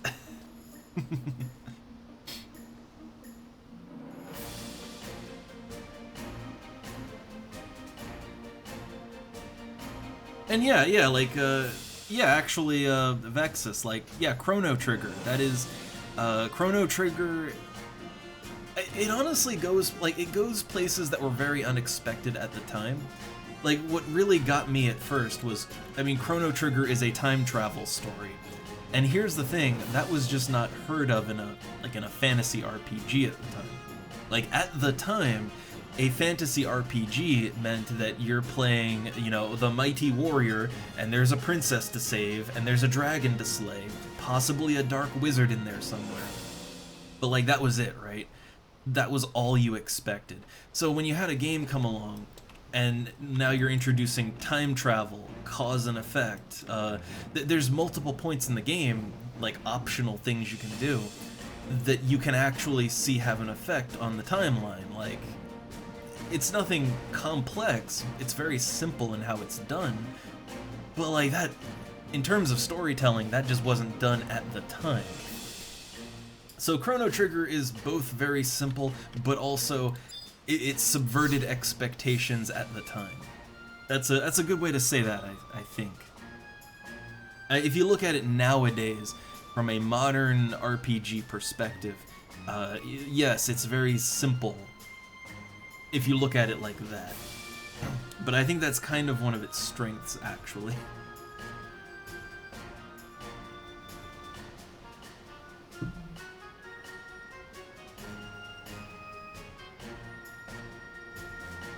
Well, yeah, there's stuff like Suikoden, or Suiko. I have no idea how to pronounce it, but like, yeah, most people never played that. Like the RPGs that got big back in the day, they tended to be the simpler one. All right, so real quick, I'm trying to think, like, okay, if I have to solo this here boss fight, I'm trying to think what the best way to solo it would be. If I have to try, right? And I'll give it a shot. Let me look real quick. I'm actually just gonna do a quick search. So, HorizonXI 2.3 BST solo. Let's see, what's like, I am sure someone wrote a guide. Yes, here we go. So, okay, like, what's the strat? What's the pro strat?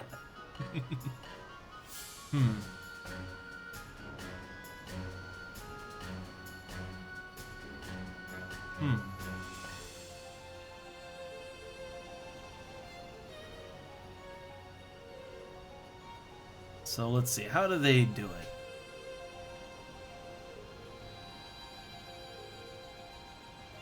So, okay, it's a level 25 fight, so you can't go in with anything higher than 25.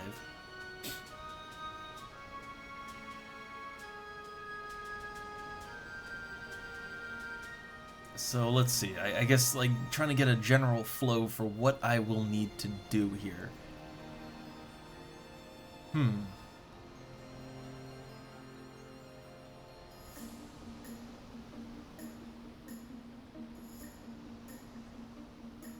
So, okay, it suggests like bring potions and shit, and oh god, that's gonna be expensive. Man, that's gonna be expensive. But I guess I want the best possible chance, right? So, okay. So I want food of some kind. Like, I'll want some kind of food to buff up my damage, I think. So, meat jerky. That's strength and attack. Yeah, that works, I guess. What's the meat myth kebab do? So that's strength, agility, int. It's a little better than the meat jerky, right? Quite a bit better, actually. How much is one meat myth kebab? Only 580, possibly 600. I mean, you're not gonna need multiples. If you need multiples, you're just gonna, like, that's gonna be an over 30-minute fight. So, okay, we go in with a meat myth kebab. 5 strength and 22% attack. Okay, that's a good start. I think going in with white mage so that I can heal myself a little bit. That's probably a smart idea, I think, right? And if I do that, I would want to have some form of MP regeneration. Yagudo drinks would be the... God, Yagudo drinks, they're... Okay, they're expensive, but you know what? We want the best possible chance we can have. So I'm dropping 1,800 gil on this Yagudo drink. Now, okay, so that'll cover my MP. If I'm white mage, I can heal myself, so that covers that. Then I guess the next thing up would be, all right, what kind of pet do I want to go with? That's the main thing. So I mean, people suggested the paladin crab, the high quality paladin crab, which I can see how that would be pretty good. Like, that would be able to tank both enemies at the same time. Pretty good, I think. I would only need like 1, maybe 2 of those. So, fish oil broth, that's the one you need. And how much is that gonna cost me?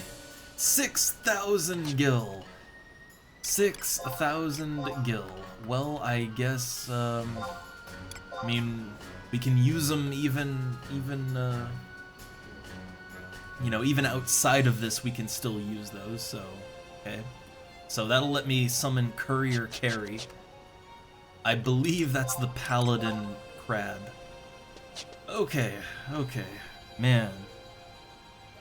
The prep work. Also, I see talk of Xenogears. I only played Xenogears, like, Chronicles on the Wii U, and I didn't quite get into it. That might have just been that particular game, though. Alright, so I have a Yagudo drink to regenerate my MP. I've got all the sneak items I need to get into where I have to go.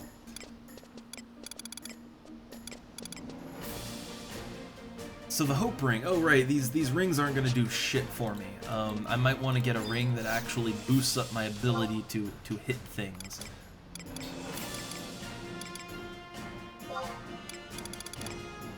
So, rings. A dexterity ring is actually what I want. Like, something that boosts my dexterity by 2 points is kind of what I want for this. Or just in general. Like, this isn't just a now thing, it's an in general thing. Huh, so this gives 2 accuracy. Oh my god. Oh my god. 360,000. Oh yeah, sorry, I meant Xenoblade. God, I keep confusing Xenoblade and Xenogears. God. Xeno games. But yeah, the Xenoblade Chronicles. Xenogears, I never got into. Never got into.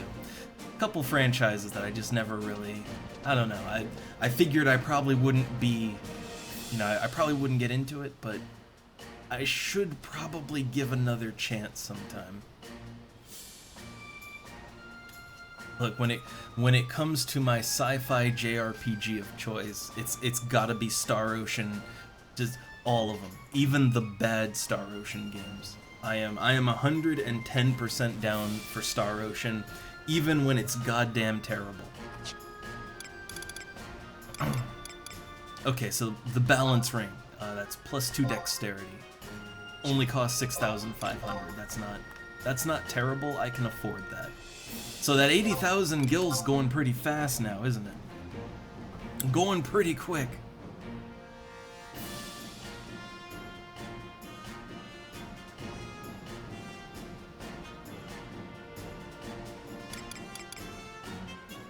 Now, 2 dexterity rings would kind of, like, that would sort of be ideal. Like, I was thinking to use my Sandoria ring that gives me some strength and agility, or strength in mind. But I think, honestly, probably I want 2 dexterity rings, like, they'll help me to actually hit my target more.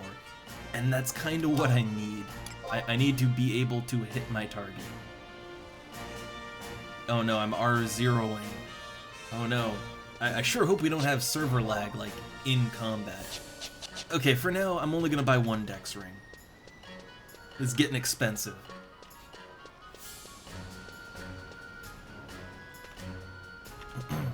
And I'm gonna have the, yeah, I'm gonna have White Mage as my sub job, so that I can heal myself, like, in the battle, right? I'll be my own healer. This is stupidly dangerous, and is probably not gonna work. But I'm gonna try it anyway.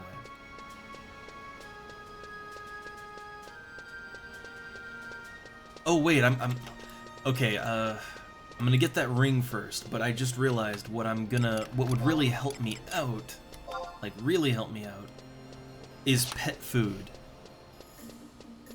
Like, I have the ability to heal my pet, so, if I buy pet food, that should keep my pet alive during the fight. I hope. Okay, Mog House, so I want to get out my Sandoria ring.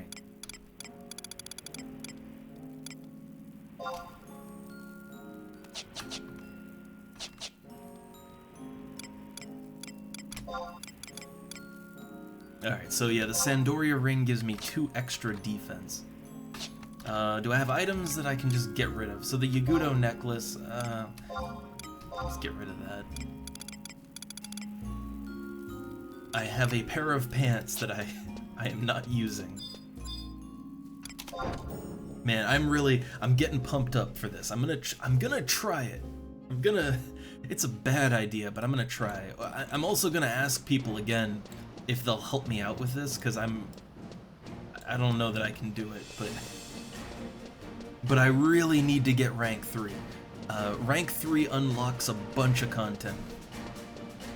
Like, you unlock the ability to teleport from Juno, which means I can just move my operations to Juno, and I can kind of get out of the newbie areas, you know?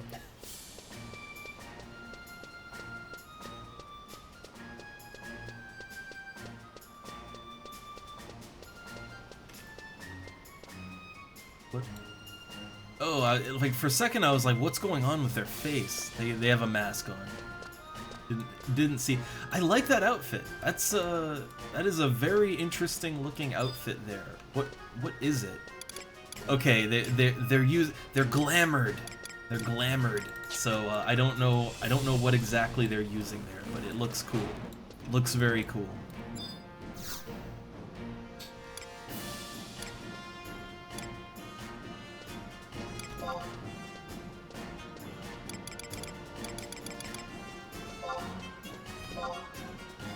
Alright, so I'm gonna look up pet food.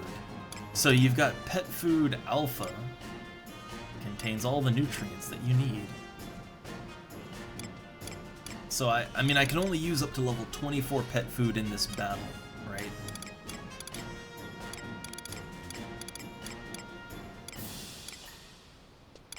That's all summon items. So the highest pet food that I can use would be pet food beta. That's only 1,100 gil. That's I'll buy a stack of that.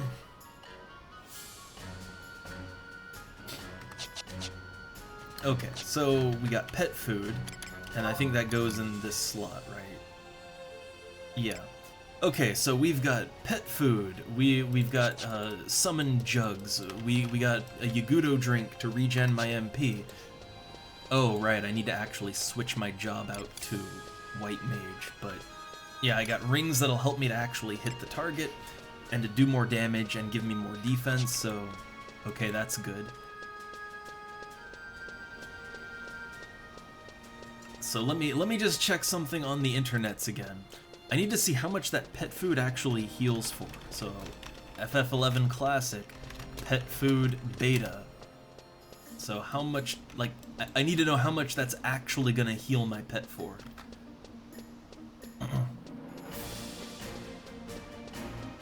Okay, so it instantly restores 60 HP. That is nothing. That's nothing. Oh man. Well, I hope the paladin crab is I hope they're a good tank. Alright, so let's swap out our jobs. We're going with / white mage.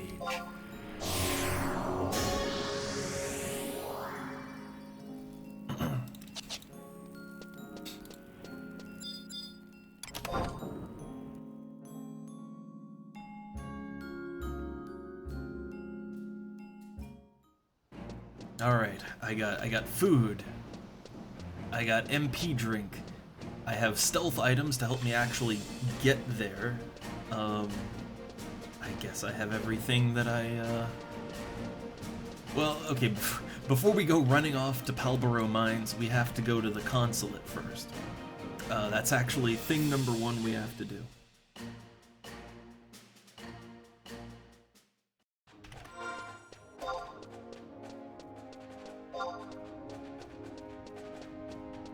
Okay, so the Sandorian consulate is first one on the right upstairs.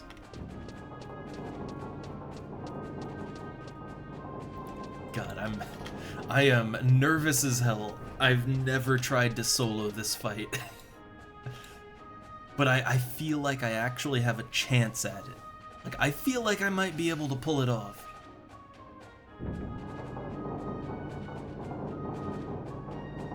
Oh, hold up, we got doorbell. One sec.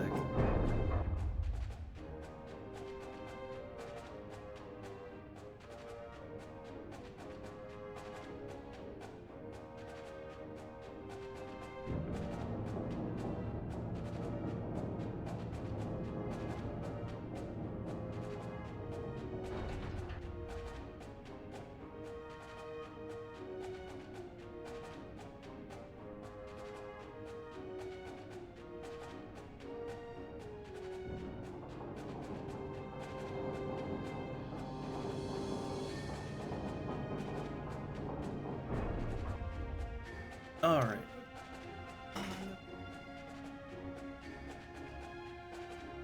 Okay. Okay, we're back. Sorry. Oh? Yeah. Okay. Just delivery. But, okay. Make sure everything's good. So, alright. I have to talk to the Sandorian consulate, and then I can attempt the trial fight. And I've never, I never thought it was even possible to solo. But on this server, with Beastmaster, it might be. So, I'll try it. See how that goes.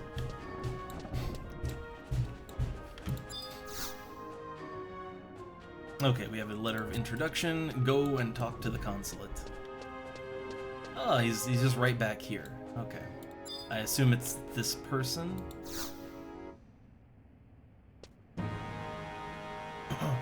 Ah, you're here on a mission, aren't you? We've been expecting you.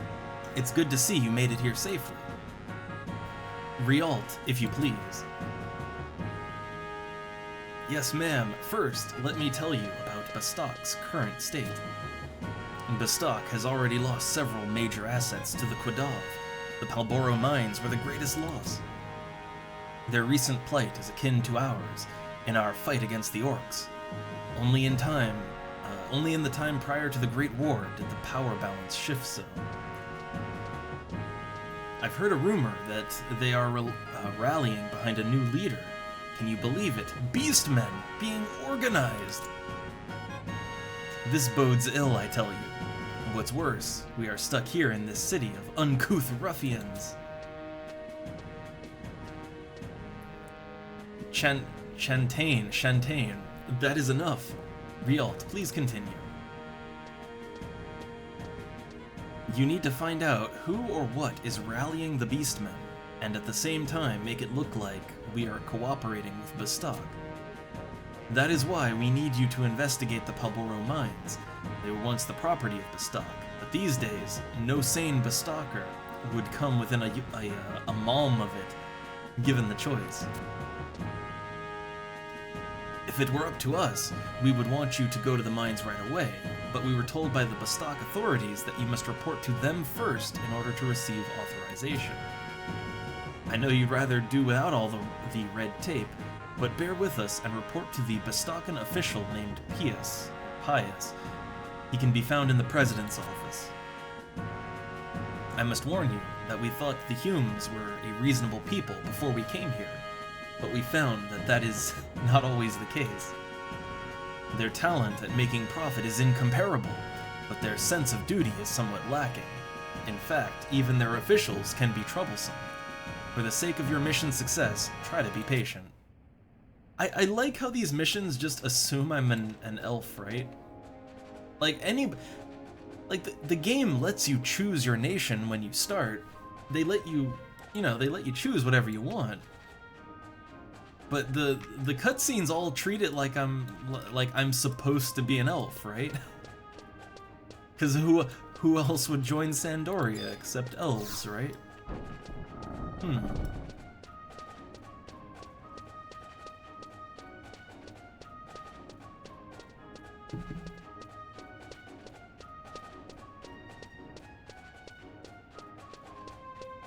Also, man, it got quiet in here. But I guess I am really, I'm kind of focused on, oh man, I want to do this. I want to solo this thing. Okay, I want to go and speak to the president.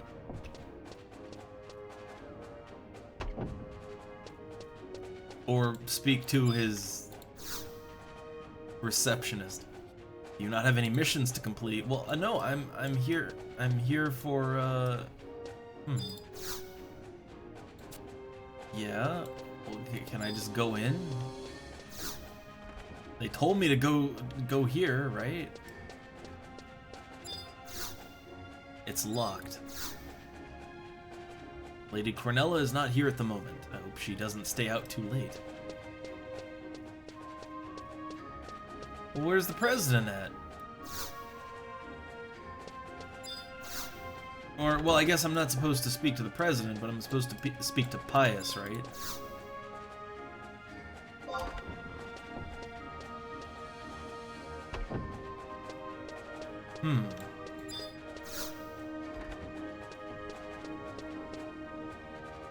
Here we go. Here he is. So we don't get to actually speak to the president himself. What is it? Oh, you are the envoy from Sandoria. Go speak to a Galka named Grom. He was part of the expedition that tried to reclaim the Palboro mines from the Quadav once before. He should be in the Craftsman's Eatery in the Metalworks. Why are you still here? The Musketeers are usually charged with giving out missions, and frankly, I find this kind of work tedious. But since you are an envoy, you are under my jurisdiction. Still, I can't help but wonder what you Sandorians' true motives are. Then again, you are going willingly to that Quadav-ridden place, so I can't complain, even if you do turn out to be a spy. Well, anyway, you want to speak to Grom in the Metalworks Eatery. Good luck to you. Oh, and when you're done with your investigation, report directly to your consulate. That is your protocol. I'd be rather annoyed if you were to come back here. Alright. So, even after I do the fight, I guess I still have to go to the... I thought it was just a report back to town, but okay. So, the eatery. Is it on the map? It is not on the map. They said it was the Metalworks Eatery, right?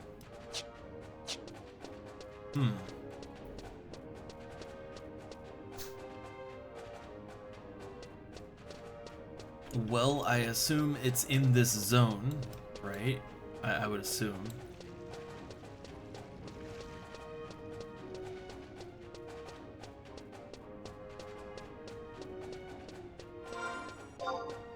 Okay, so... I guess I just look around for a Galka named Grom.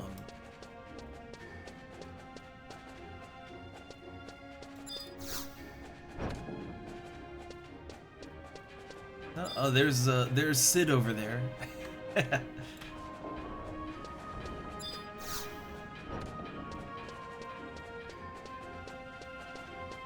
Yeah, I'm not seeing any Grom anywhere. Oh, here we go, the eatery, right here. Craftsman's Eatery. I didn't even know this was here. Also, again, I really like that something you will never see in this game is chairs. Like, you'll notice it pretty quick. There's no chairs in Final Fantasy XI. Chairs don't exist because there's no sitting animation. Though they did add a sitting animation later. Actually, let me test something. Sit chair. Yeah, they added a chair sitting thing later, but that came quite a bit later. So originally there's just no chairs in the game. All right, what do you want? Hey, you're not from Bastok, are you? What? You're Sandorian, and you listen to what a Bastokan official told you to do? I have no idea why that Hume sent you here, or why your consulate sent you to him in the first place. You better listen good. A lot of us died trying to win the Palboro mines back from the Quadav. It might not matter to a foreigner like you, but they always send us Galka to do the dirty work. What gets me the most is that they don't even think about it twice. Even if you haven't been here long, you must have seen how they treat us. Never mind. Shouting at you won't change anything. You want to know about the Beastmen, right? I've heard rumors that those dumb Quadav are acting organized. There's even talks that they have a leader now, like in the Great War. And there's a strange magic circle in the deepest end of the Palboro mines. It's said that whoever goes beyond it never comes back. Sounds real suspicious, doesn't it? I'm sure you'll find your answers there. Me? Oh no, I'm never going back there. Good luck, you're gonna need it. Well, that's great. Okay, so that's the thing that tells us exactly where we have to go. So now we just go there. And I guess I'll put out a thing, like, I guess I'd use a yell, right? I think yell is the thing. I'll type up the message once I'm off the elevator, since I don't want to get stuck on it.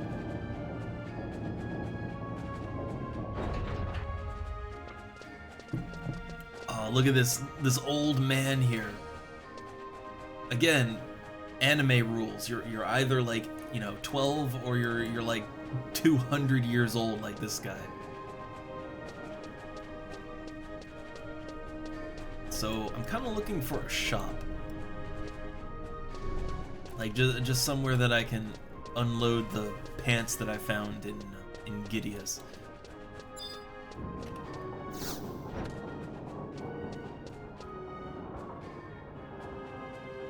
Any of these people sell things? No. I was kind of hoping someone would sell stuff, but I guess not. Okay.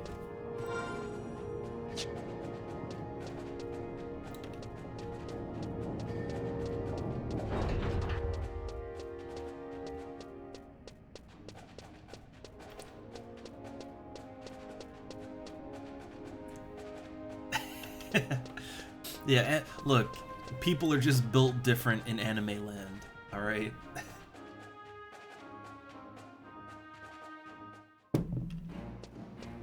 Okay, so I want to go to, well, a chocobo stable. I think the only stable is, I think the only stable's in the port, or, in the mines, but does port yeah, okay, there's only one chocobo stable, and it's down in the mines.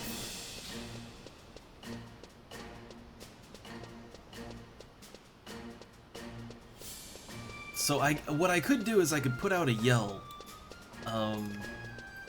Could put out a yell. See if anybody answers that, and then, maybe I could get some help.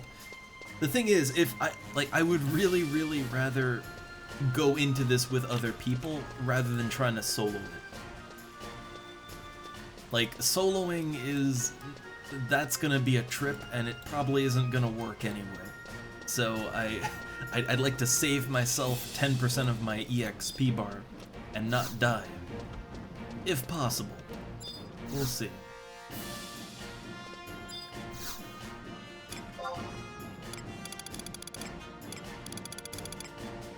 Okay, so I want to sell...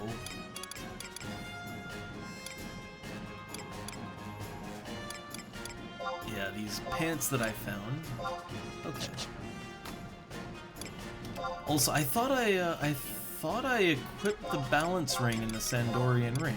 I guess when I changed jobs, it kind of reset that, I guess.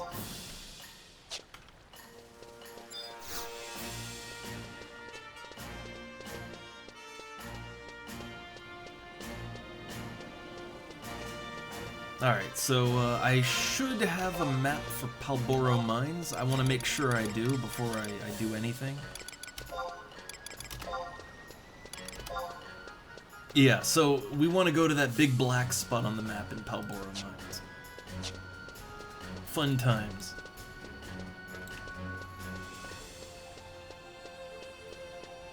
So when I get down to the mines section, I'm just gonna put out a yell and see if anybody can help me. I'm gonna go there and I'm gonna try. I'm gonna make the attempt to like I'm gonna make an attempt at beating this fight, even if I don't have help. I just think it probably won't go very well for me. So okay, yell, Sandoria. Or, well, let's be informal. So, Sandy, 2-3. In... Hold up. Yeah, we can use the auto-translate. Best to use that. In Palboro Mines. Help! I think that works. Yeah, Sandy, 2-3 in Palboro Mines. Help. That works.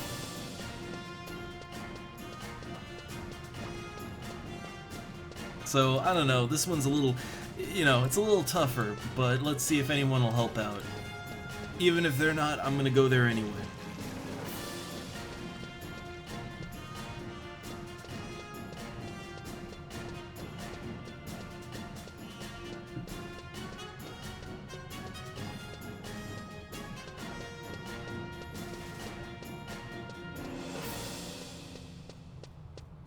God, Bastok is just so... It's so gray and brown. I still like the town. It's a fun town, but it doesn't have the most exciting look to it, I will admit.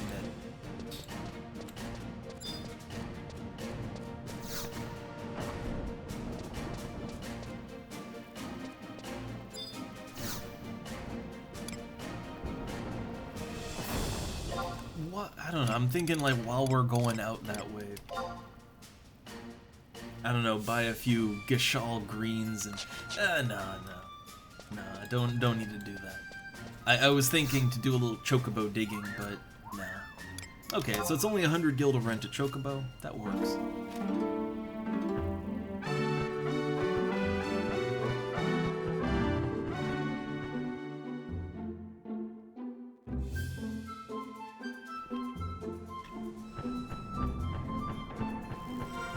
Okay, so I need to go up around town to North Gustaberg, and then we go all the way to the northeast end of the zone, and that'll take us to Palboro Mine.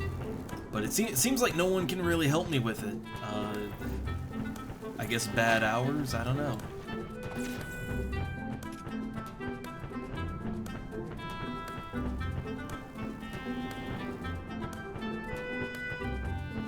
So I'm gonna have the wonderful experience of trying to solo this fight. That's probably not gonna go very well for me. Also, I really should have... I should have set my home point back in Bastok. I mean, yeah, I can teleport back to... like, I can teleport to the Gustaberg outpost and make the walk. It's not... It's a little bit of a hassle, but it's not that bad. Also, if I fail and die, honestly, I'm just gonna table this for later and do it on my own time. But I want to at least get to the fight and attempt it.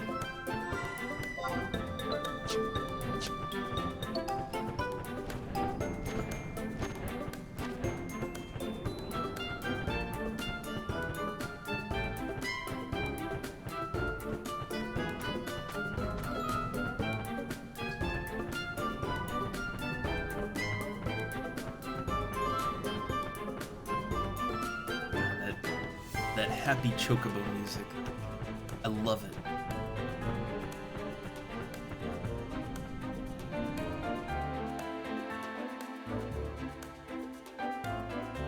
Alright, so we're in North Augustaburg. So now I need to go straight north and then northeast after the river. So we're in for a little bit of a journey. And then once we're actually in Palboro Mines, there's going to be a lot of fighting. Unless I want to use my stealth items up, there's going to be a lot of fighting to actually get to where I need to go. Probably I'll suck it up and use my stealth items, I think.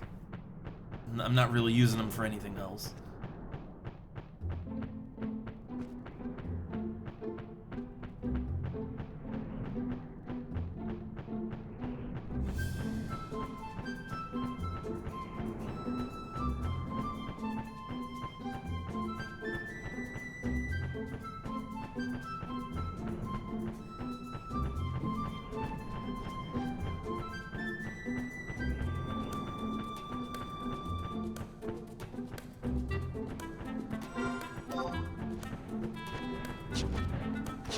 Man, getting around is, it's so much smoother when you have a chocobo. Like, everything is so much smoother with that chicken. Also, nice little fishing spot here. Yeah, that river is a very nice fishing spot. Get some good stuff there.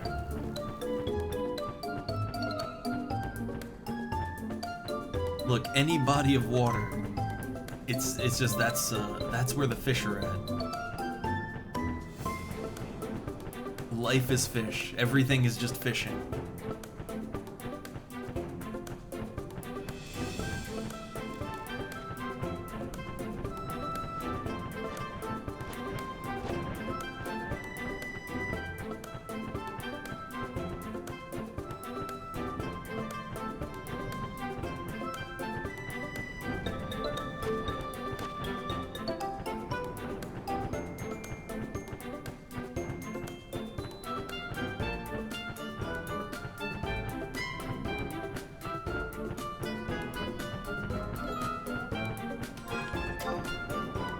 Almost there.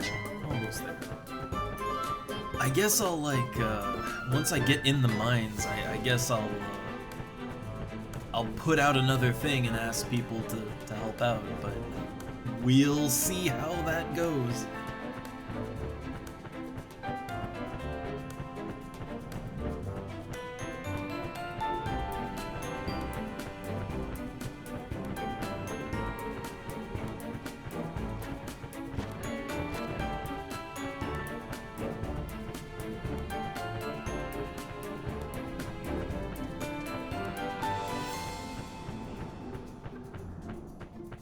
Oh no, allergies.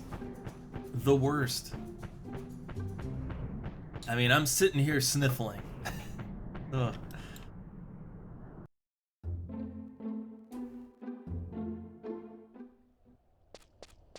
Okay, Palboro Mines. So I'm not exactly sure. I'm trying to remember where you actually have to physically go to like get around in here. Oh, also I should summon up my pet. Call Beast.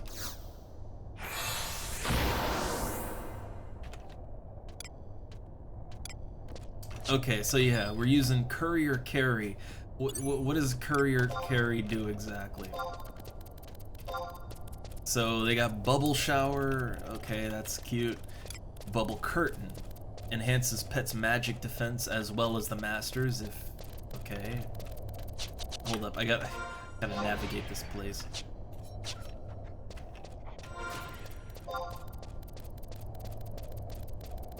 Okay, I think I know where I'm going, but I'm not 100%.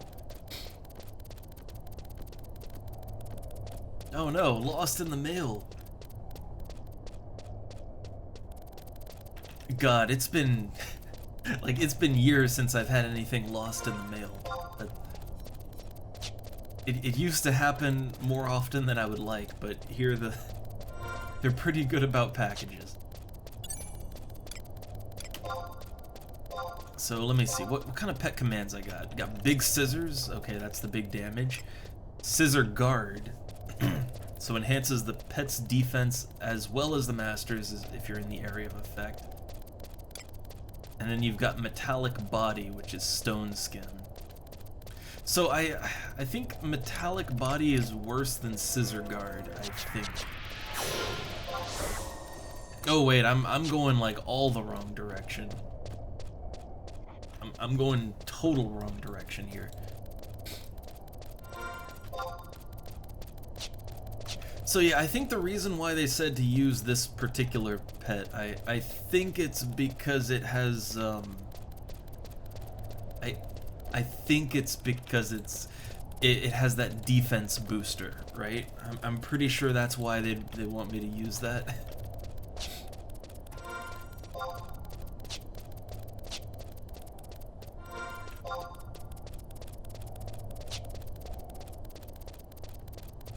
So I think we go this way in order to get to where I want to go, I think.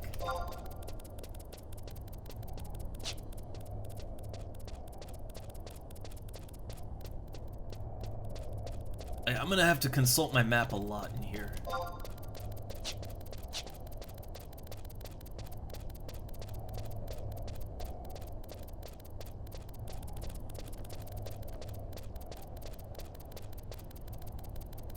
Oh man. Yeah, I keep hearing such horror stories about like, yeah, Uber Eats and Grubhub and all that. And I don't get what's different that like I mean, I'd assume maybe it's just they don't get paid properly, but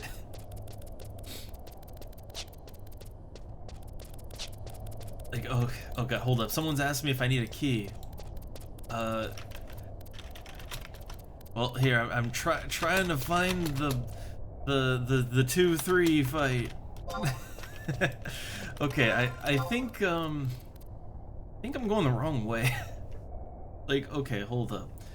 Let me look at the map.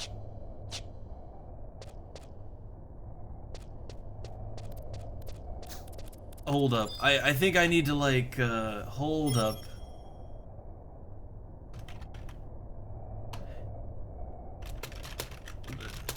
Yeah. So, hold up. I need to consult a map.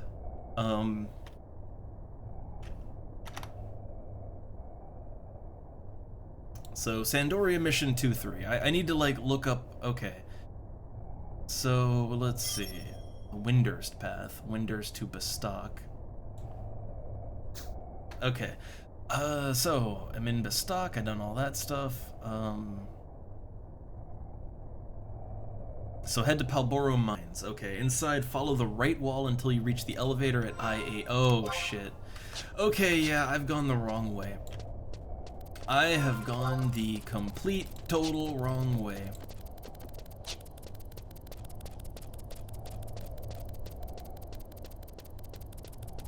And yeah, I'd guess maybe just that bar is real low, or I assume they just don't really... Like, I assume the pay must be terrible because, you know...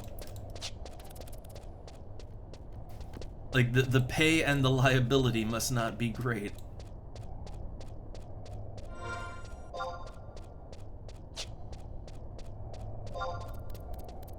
Okay, so, alright, yeah, I see where I went wrong. I see where the wrong happened here. So I need to go straight forward until I have the option to go left, and then we go left there, and then follow the path.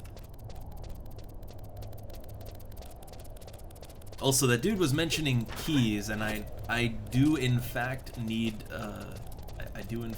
keys, but that's not the main reason I'm here.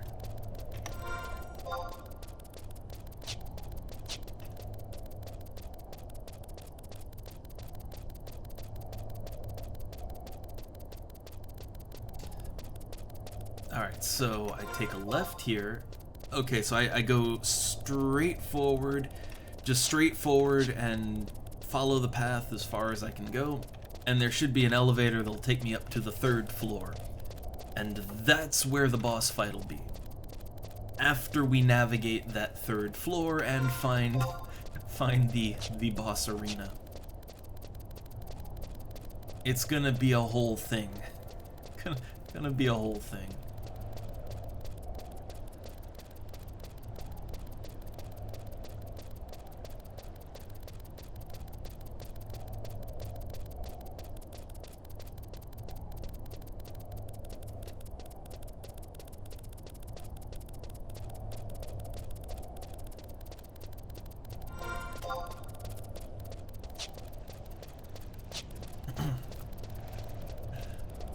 Also, I am realizing that it's, because we started so late, like, it's getting near dinner time, and I'm hungry, and, well, it's the worst, but I really want to try. I want to try this goddamn fight. I won't really feel like I've accomplished much if I don't at least try to enter this goddamn boss arena. Like, I have to try, right? Even if I die miserably, it'll be fine.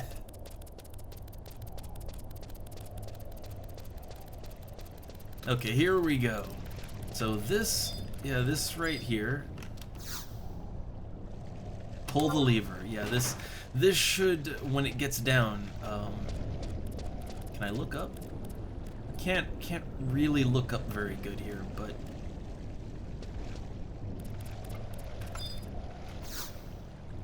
pull lever, yes. So I assume my pet will just follow me. Yeah, there we go. It'll teleport along with me. Alright, so on this floor, I think if I turn around...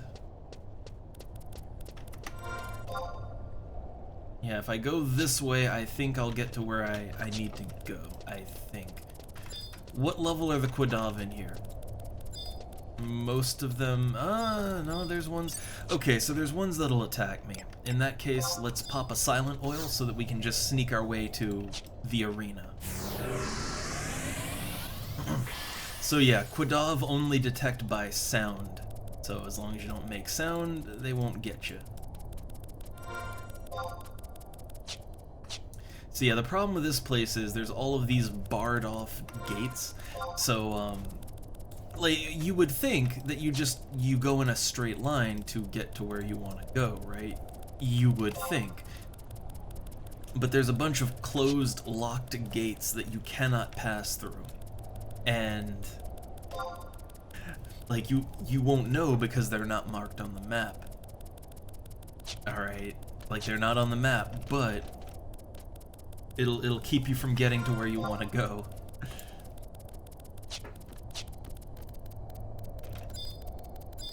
What level are these things? I mean, most of these enemies are just, like, they're not even level 20, most of them. So I think...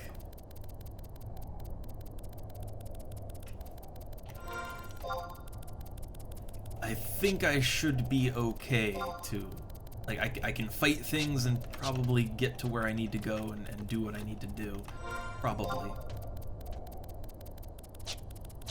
Can I just cut through this area to get to where I need to go? I hope I can. I see a bridge. Okay. So we cross the bridge and we should have a clean, straight shot to the arena.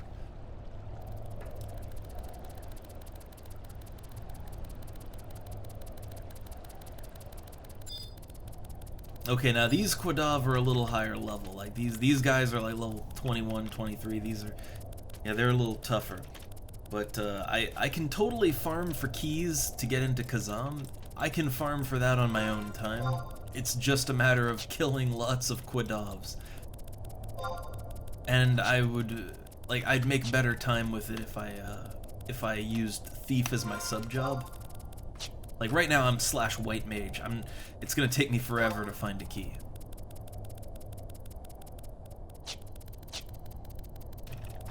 Okay.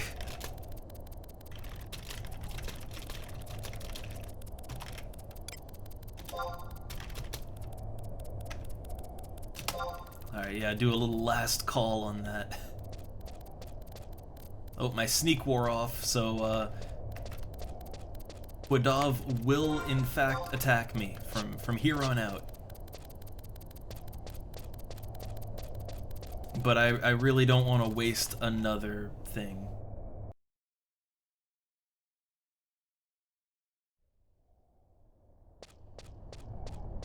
Okay, here it is, the Burning Circle. So this is where you do BCNM fights. Yeah, so I need help.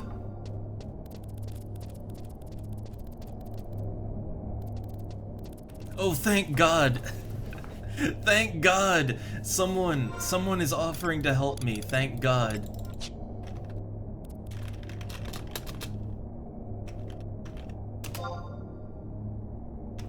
Oh, like, thank Christ someone's willing to help me with this. I was totally willing to, like, to try and solo this with the crab. I'm willing to make that attempt, but I don't think it would go very well. I really don't.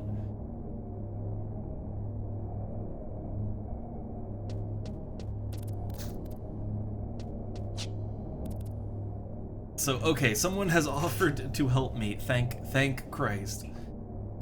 So I will sit chair right here and just I guess I'll wait. Yeah, I guess I will put my flag up and wait. So the thing about, like, soloing a Burning Circle fight, I feel like I could probably pull it off. But I have absolutely no practice or experience doing that. So, yeah. I think it's probably better that I don't make that attempt.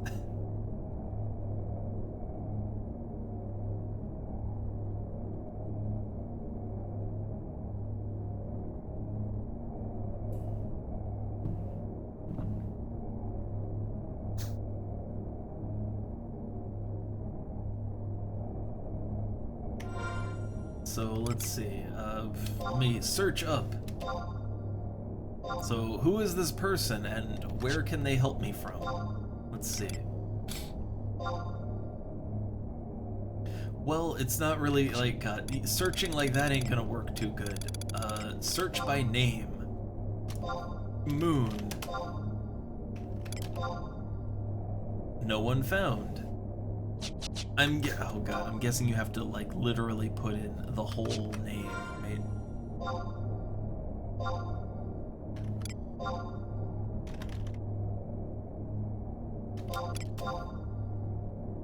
Still doesn't pick anything up.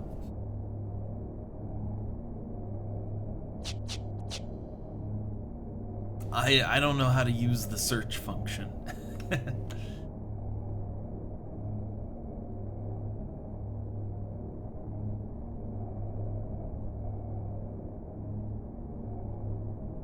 I don't have a whole long time to wait. That's the problem. So I don't know. I'll just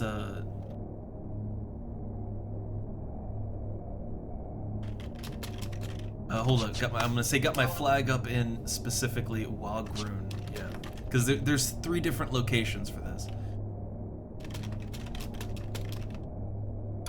Hold on, it's yeah, there we go.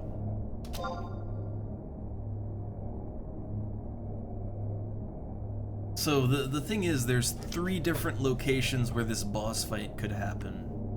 So because of the route that I took, yeah, it ends here in Palborough Mines. But it could also, like, if I did Bestock first, then I'd be doing this fight in Gideus over by Windurst. And of course, if I was from one of the other nations, the fight could also happen in Sandoria. It just depends on the path you take.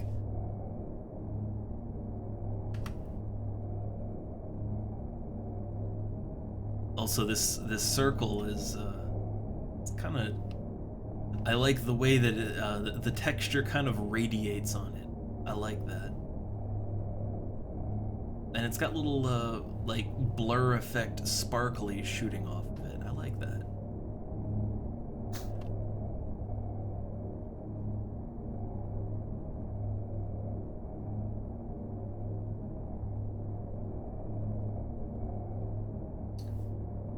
But I don't think I can wait too long, because, again, dinner must be made pretty soon. But I'm gonna give him a few minutes. I'm gonna give him a minute.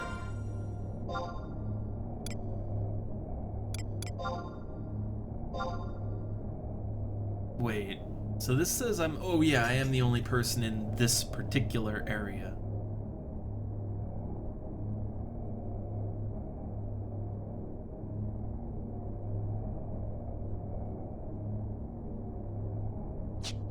I guess what I could do, like, let's go back out into the actual Palborough mines. So the thing is, right, if we're gonna have to wait here for a second, we could actually try and kill some of the Quadav to get that key. We could try to do that. So if I want to get access to Kazam, I need to get keys from each one of the, like, the low-level dungeons, right? The Beastman dungeons. So, okay. Let's try that. Okay, pet command, ready. Use Scissor Guard. Pet command, ready. Bubble Shower.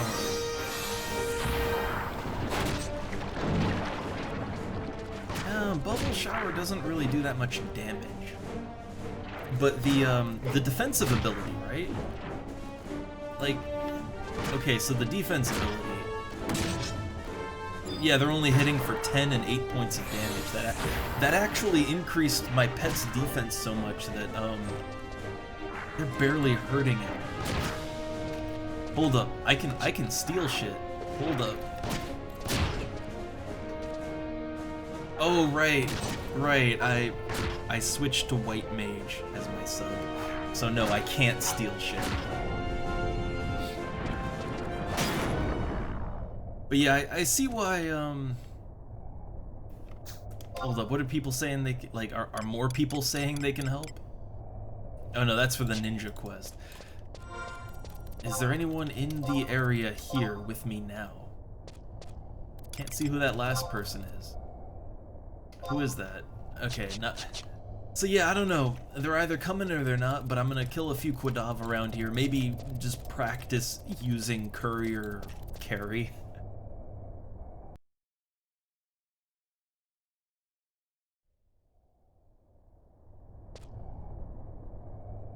Okay, I went the wrong way.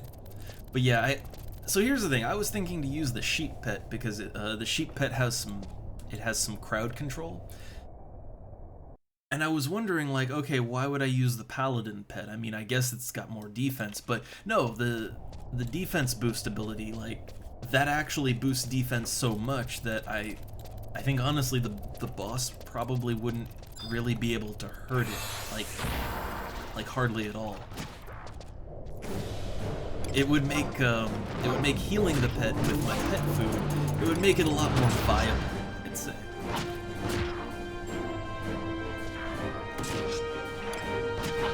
Also, this crab deals a lot of damage. Like, yeah, it's a pretty badass crab.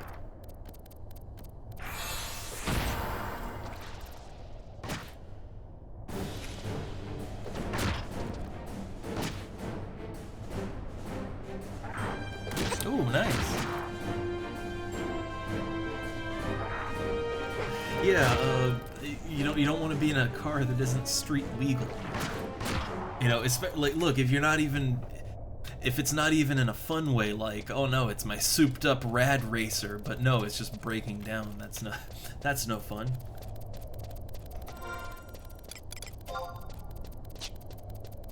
Like, if you're gonna be street illegal, you know, it's gotta be in a fun way.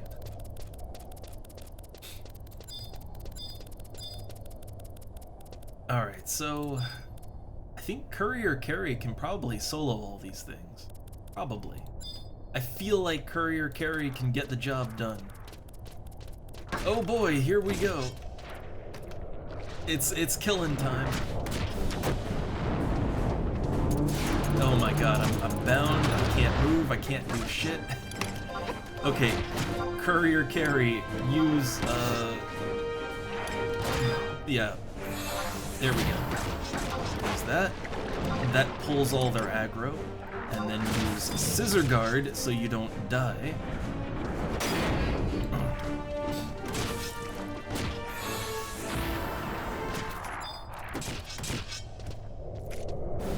Oh hey, I got a Palbro chest key. Sweet. That's literally exactly what I needed for the Kazam access. Sweet. Well, that's one down, 2 more to go. I really should have done the Gideus key while I was there. It would have saved time to do that when we were in Gideus. I didn't really think about it.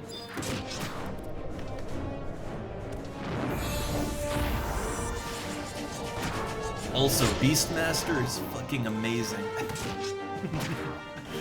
Like, I'm just like, okay, these enemies are like, they are like 7 levels lower than me, but even still, like, if I went in here as like a red mage, I would have got my ass beat. Like, taking on 3 Quadovs at the same time, that's a recipe to get murdered. So yeah, Beastmaster pretty rad. I think I can pull it off. I think I could solo this boss fight. I don't know.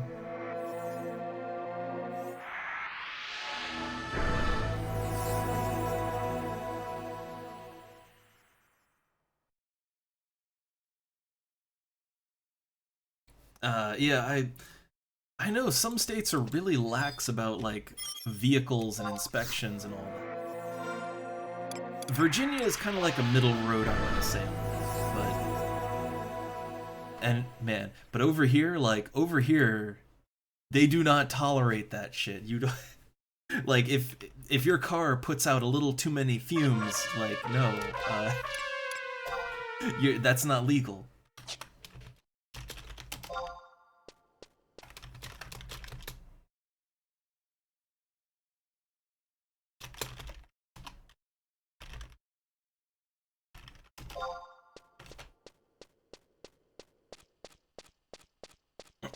Like, here, I mean, so, like, emissions inspections and all that, that's a thing, like, in a lot of places, but here, like, cars really have to be up to date on, like, in terms of how much they pollute.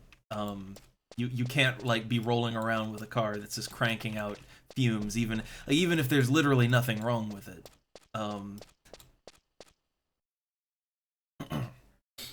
But then also just the actual tech specs of the car, like, yeah, it's tough to be street legal.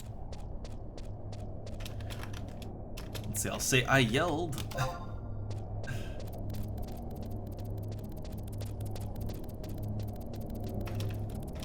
Okay, let's see. I'm gonna say, like,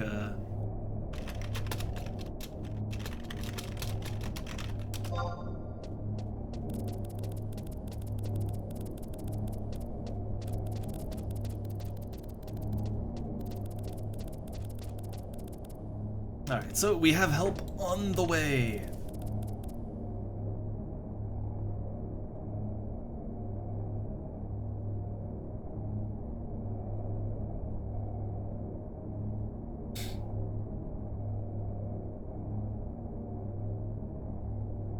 So let's see, what class is he going in with this? Let me see. He is going in with the Warrior Ninja, which I assume he's gonna, like, hit his 2-hour ability and just go nuts.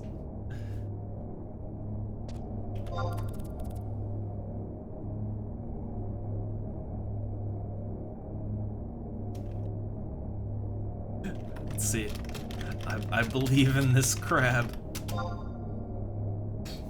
I believe in this crab.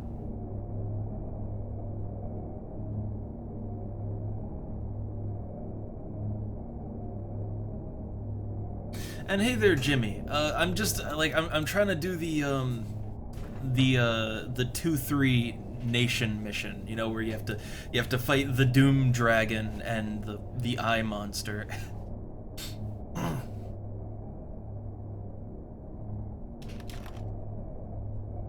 Let's see. I mean my highest gear is 20.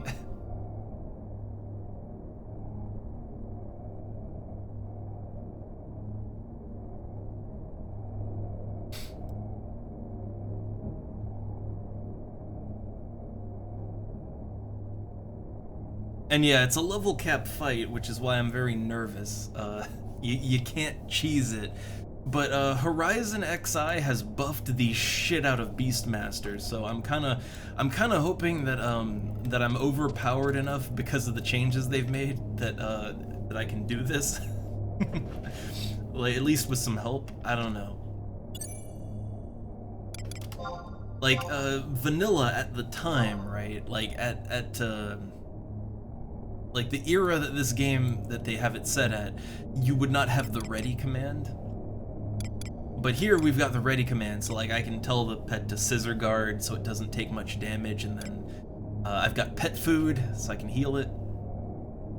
Got bubble shower so it can generate aggro.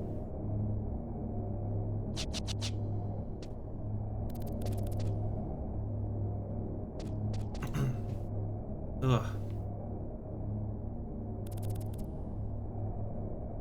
And yeah, on this server, on HorizonXI, they so the changes that I can think of offhand is, yeah, like you have access to the ready command, which apparently that's not a thing in vanilla Final Fantasy XI at the time. And this is Chains of Promathia, it's like the second expansion, right? And yeah, at the time there was no ready command. We've got ready command, so that alone makes the pet a lot better. But also, I believe normally the pets that you would summon with jugs, they would always summon in kind of at variable levels lower than you, right? On this server, they always spawn in at equal level. So the pet's pretty strong for what it is. Like, it's generally stronger than things I could charm.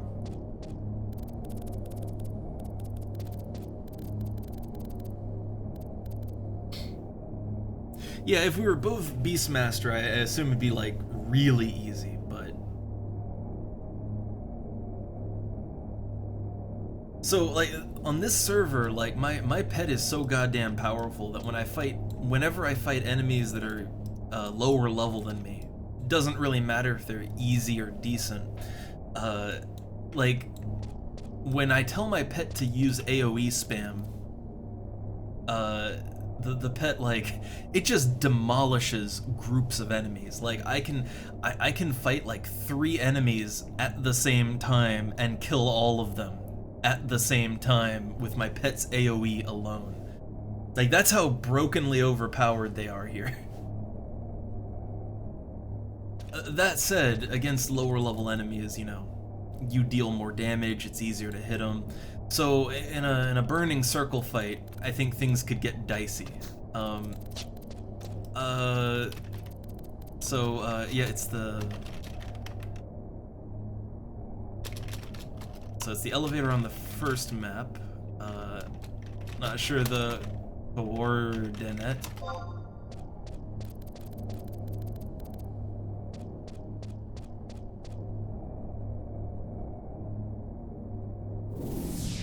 Oh, there goes my pet. There goes my pet. I'll have to summon up another one. They only last for an hour. The special ones. The normal jug pets, they last for 90 minutes. But yeah, let me hold up. Make sure I have the right jug equipped. Yeah. So call that beast up again.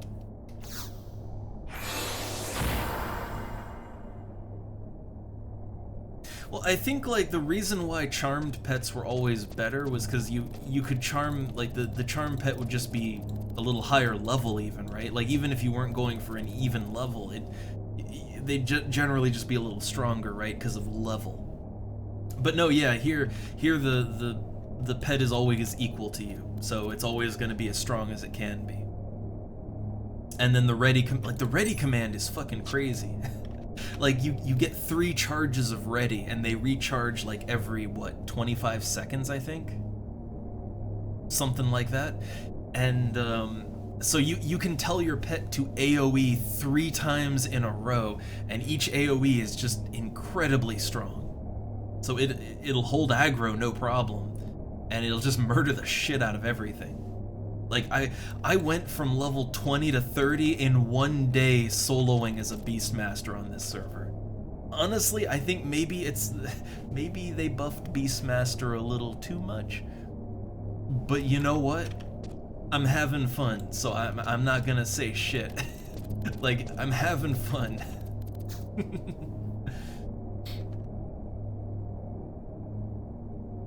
Yeah, it's HorizonXI. The funny thing is, from what people who do play retail, from what they've said, like, HorizonXI actually has more, like, this private server is more populated than the real servers.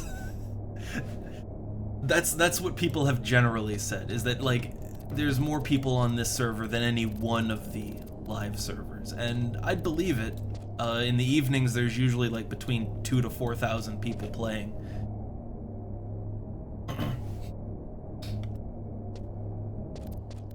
But the idea here is that it's the classic game. This is like, it's only up to Chains of Promathia right now, and they plan to keep the level cap 75 forever. But they are gonna eventually like introduce the later expansions, but they're gonna balance it all for level 75. They want to keep the vibe of the original game intact. So there's never gonna be like teleports everywhere. Like a lot of the convenient stuff, never gonna be trusts or anything. It's a noble goal, if you ask me, because clearly people like this version of Final Fantasy XI. Like, clearly.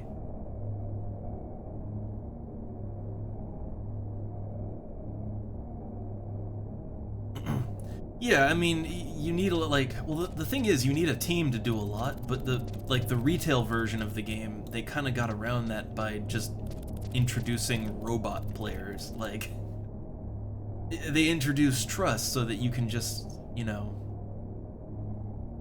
like you could just do everything with a group of robot party members, which that's no fun. That betrays the vision of the game, I think. But the thing is that on this server, I think they have made it a little easier to just solo for EXP. Like, even when I wasn't a Beastmaster, like, I could still kill things, like, well into the level 20s, like, almost level 30, I could still kill enemies that were decent challenge. Slowly, but I could do it. Like, I remember back in the day on retail that you couldn't do that. Like, there was a certain point where even easy enemies would kick your ass. But on this server, I don't know, they've tweaked some things, definitely, so that while you want to group up all the time, you don't have to. And they have buffed the absolute fuck out of Beastmaster, so it's just a solo god now.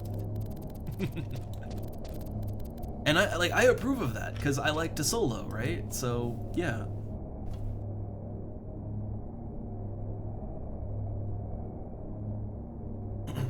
Yeah, but I think 75 and just the general vibe of the game when it was level 75, like, I think that's definitely what the game was balanced for. It's what everything was built around.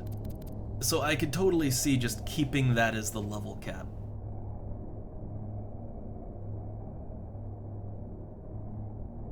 Oh yeah, Black Mage got a huge buff on this server. So like, here's the thing, like, on a lot of private servers, no one really likes to group with Black Mages, and the reason is because they miss so much. Like, their magic accuracy was just always terrible in this game. But what they've done to kind of alleviate that is magic accuracy is just generally a little bit higher, but the main thing they did was they made it so that when you do a magic burst, it's pretty much a guaranteed hit. Like when you're doing a skill chain with a magic burst, you will almost never miss that. Like they gave it a crazy accuracy boost and a damage boost too. They gave an accuracy and damage boost to magic bursts specifically. So it makes black mages a lot more valuable in a party. Also, they adjusted the resting amount.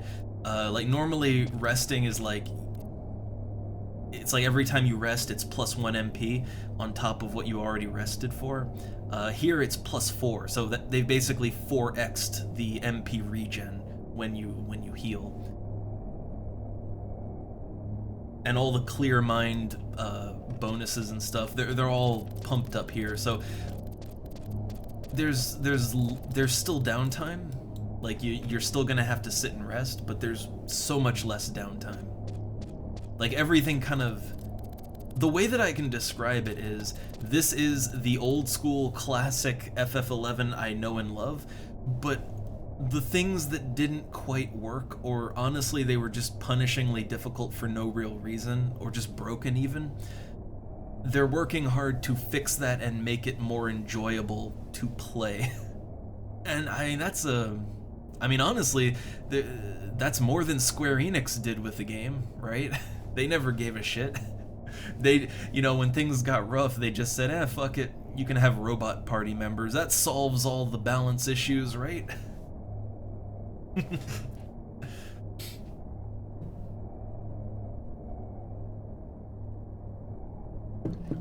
So I'm just, I'm waiting for my backup to arrive.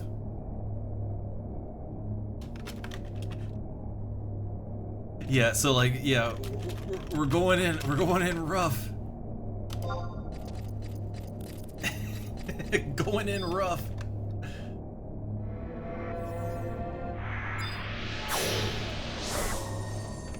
Okay, my backup has arrived.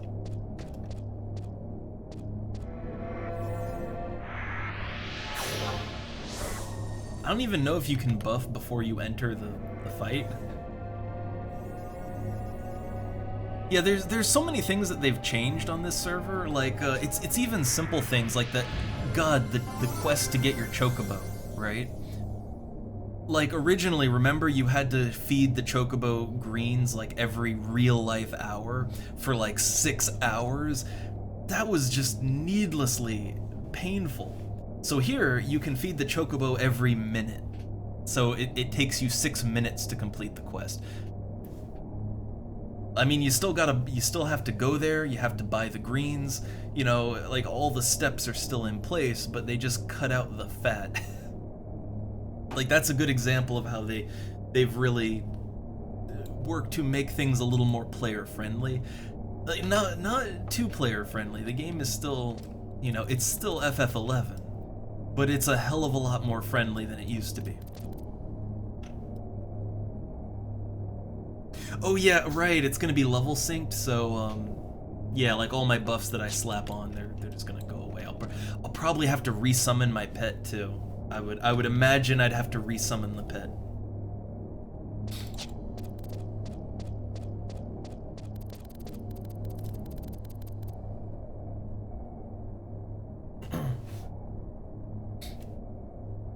So let's see, I've got some items. I have a Yagudo drink. I guess I'll keep that. I might be able to sell that shell bug. But yeah, I have a Yagudo drink to regenerate my MP when we're in there, so I can throw out some heals, I guess. Got a meat myth kebab so I can actually deal physical damage. I got food to heal my pet. Yeah, okay. Maybe we can do this.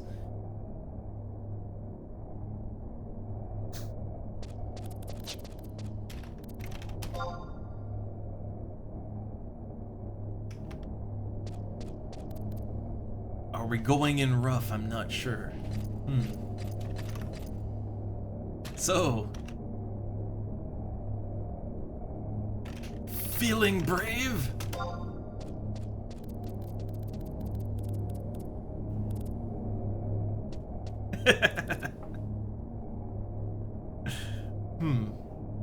I mean, crafting is still crafting. I don't think they've really changed much.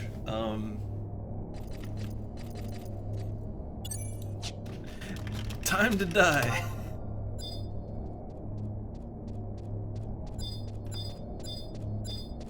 Okay, let's do this burning circle. I'm ready. But yeah, I'd say crafting, you know, crafting is still crafting. Fishing, I don't know. I enjoy fishing. They took out all the bullshit like RMT change stuff. You can just fish as much as you want. Okay, here we go. Boss fight.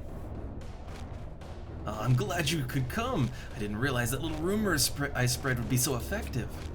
I'm the new leader of the Beastmen. I will lead the Beastmen hordes on a grand campaign to rid the world of you and your kind. The day of reckoning will come, and the Beastmen will be the ones to rule the world. But you need to be there to see it, because you will already be dead. Arise, worm of darkness, devourer of light. I command you, smite my enemies where they stand. Yeah, it's gonna be a fight. This is gonna be a fight. But hey, I mean, Jimmy, like, I gotten some people to try out HorizonXI. Give it a chance. It's pretty fun. Alright, first, Beastmen, and now this. Quite a mission this is turning out to be. But there is only one way to end it. So, oh yeah. Alright. Well, yeah, there's a Yami. Good for a Yami, but we got a fight to do. Okay, oh shit, I need to summon my pet again. Courier Carry, save me! But yeah, the funny thing is, HorizonXI is actually like, it's honestly more easy to get into than like the retail game even. Like, the Play Online launcher is terrible, and the HorizonXI launcher that they whipped together, it's actually really good. Like, it gets the game running and updating and everything just fine. No, it's completely plug and play, no problems. Okay, let's see, I think I'd want to switch out to the pet food beta so that I can heal my pet. I can reward it, I can familiar it, I can do that. Okay, so crab to dragon. I should probably, well, I don't know, is it gonna I'm thinking like, oh god, is it even gonna matter to send that thing in? I don't know. Let's fucking do it. The Dark Dragon.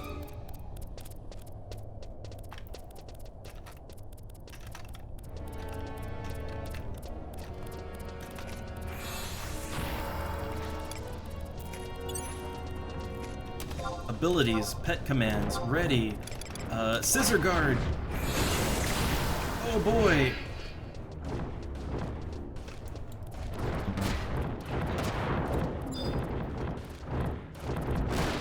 It's not switching targets onto my pet. That ain't great. Metallic body. There we go.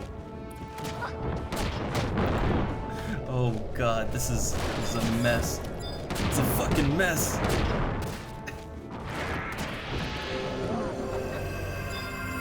So I'm gonna try to heal Moon Pies over there.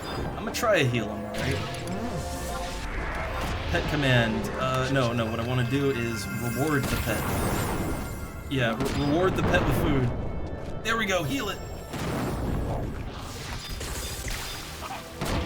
Oh my god, it is just... the damage! The fucking damage! No, it's, I need to... Oh god, they're going down. Okay, the eye is dead. The eye is dead, we're halfway there.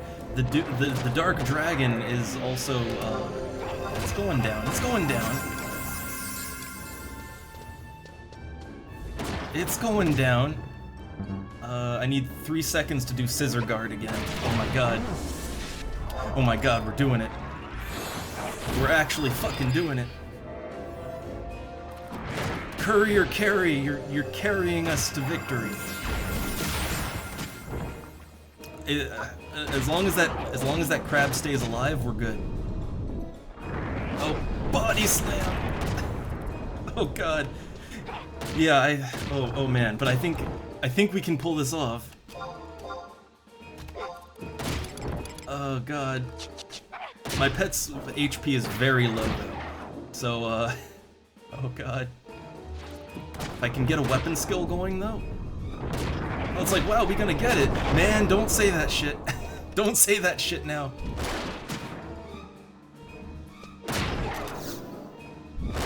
Yeah! Oh my god. Oh god. Hold up. Am I dead? Am I dead? Yeah. Okay. I did it. Alright. Fuck. So you know what? I think if I planned it good, I think I could have soloed it actually. With a little more preparation. Oh, like, oh my god. This cannot be. Me defeated by these weaklings. I'm just stuck in run animation. That's fine. Huh. I guess I missed the show. I love how I'm just... Okay, there we go. Huh. Wait a minute. This dragon. No doubt about it. It's a nether beast from the Northlands. What's it doing here? Their kind haven't been seen ever since the Shadow Lord was destroyed and the Northlands sealed. To see one here with the Beastmen, it's as if the Shadow Lord will soon be brought back to this world. I was merely making preparations for his return. Oh, okay, here we go. Yeah, I shouldn't have just run around. I kind of bugged myself out with the cutscene. Alright, so who are you? I am Seeker, a servant of the Shadow Lord. The great hero that saved you 20 years ago is gone. None have the power to defeat him now. While your people were busy squabbling with each other, we have been preparing for his return. And when he comes, he will destroy you all. Enjoy your lives while they last, foolish weaklings. The Shadow Lord coming back. There's gonna be another war. Our days will be filled with hatred and sorrow once more. Oh no. Also, yeah, I guess I'll say, Alright, let's see. God, yeah, I really stuck my character, but you know what? This is fine. I feel good. I feel good. Alright, so I call myself a musketeer, and I would let myself be hit like that. Thank you for helping me. I am a Yame of the Mithro Musketeers. I'd be dead were it not for you. We'd received reports of strange beastmen activity in this area, so I was sent here to investigate. I didn't expect to run into that. I must go back and report. We'll meet again, adventurer. May you travel safely. They just warp out. Alright. Woo! Yeah, I feel good. So I think, okay, like, let's say I wanted to attempt to solo that nonsense. I think the biggest issue would not be the dragon. I think the biggest issue would have been the eye monster and its magic attacks. Like, that would have been the greater issue. I'm not sure my crab could have quite done that. Like, I think my crab probably would have died even with that. So, I don't know, maybe it's possible to solo it as a Beastmaster here, but as a duo, definitely, it worked.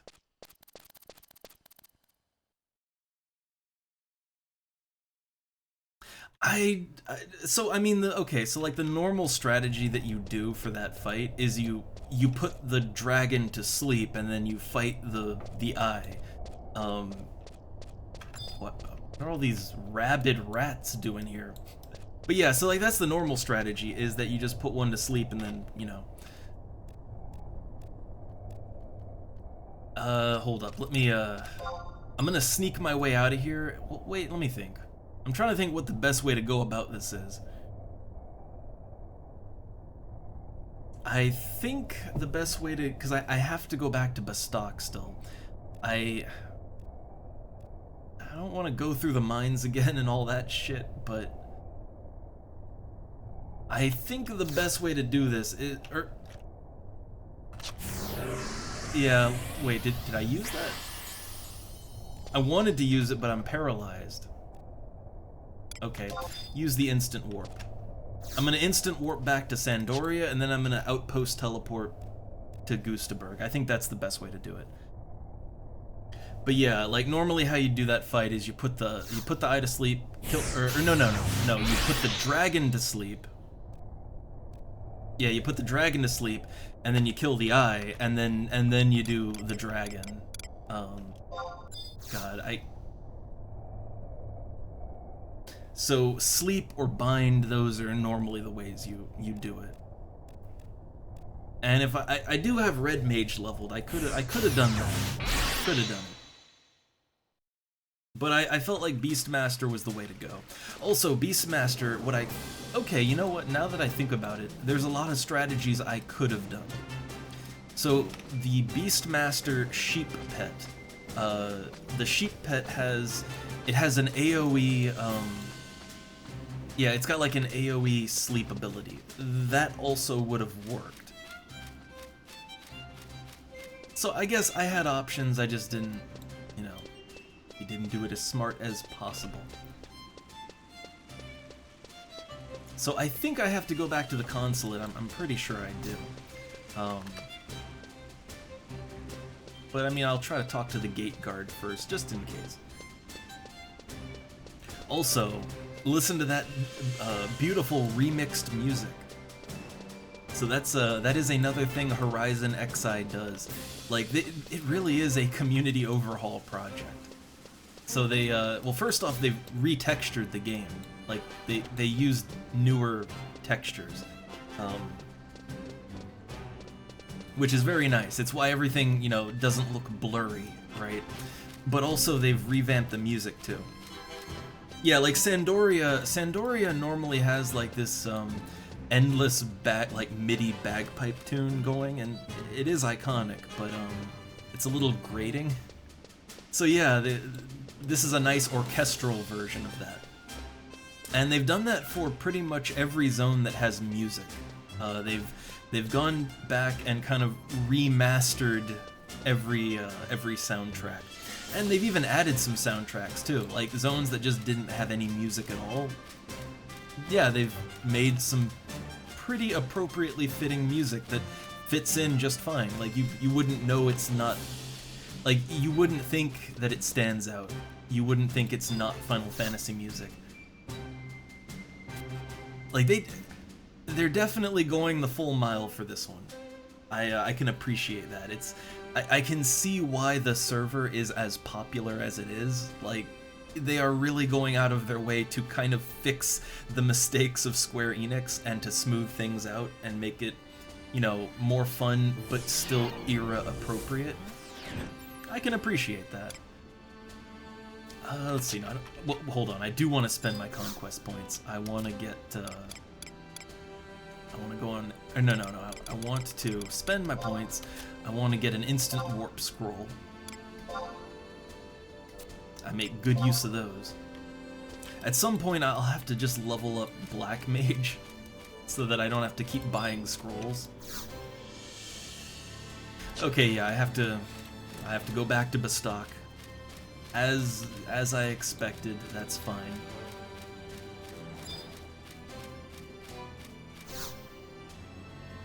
Okay, so I want to go over here to Gustaberg. So when I get this rank up, it's gonna unlock a lot of things for me. I think I'm gonna get more Mog Wardrobe space, I think. But also, it'll unlock the ability to teleport from Juno, which that's a HorizonXI thing. So normally, as I remember it, Juno never had like outpost teleport people, you know? Like only the starting nations had those, as I remember. but for convenience reasons, like to make things a little more player-friendly, they added some goblin NPCs that'll teleport you. They act the same as outpost teleport guys. But the catch is, you can only use them if you are rank 3 or higher. So basically you have to be able to access the airships before you can use the teleport. So they made it fit.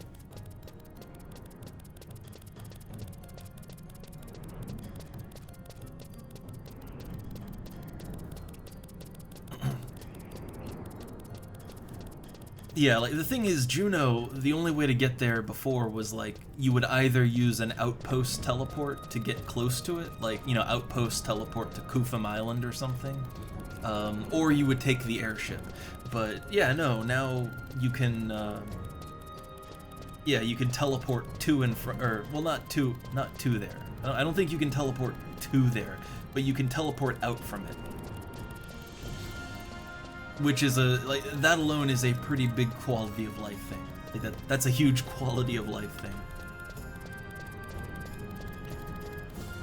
But also, I like the way that they, it's like the way they handle the Mog wardrobe and the Mog storage, like all the storage slots you can have. They tie it all to story progression. So like, yeah, if you want more Mog wardrobe slots, well, like the first way you get it is do your sub job. That gives you 5 slots. You unlock an advanced job. That gives you 5 slots. You advance in your rank. That gives you more slots.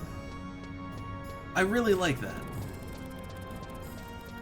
I think for a lot of the storage options in this game, as I remember it, a lot of those storage options were things you had to pay for, right?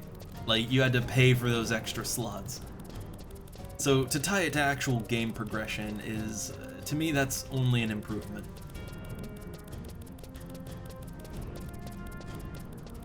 Also, God, I love the new Gustaberg sound. Like, they really made it, they made the music better for this one, I'm gonna say. Just straight better.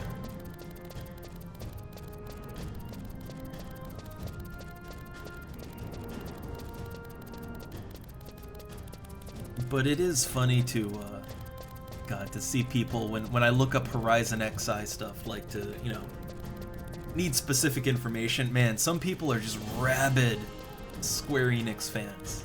Like foaming at the mouth, man. They'll just jump on you for playing on a private server. But the funny thing is, I don't think Square Enix cares at this point. I think the fans care more than they do.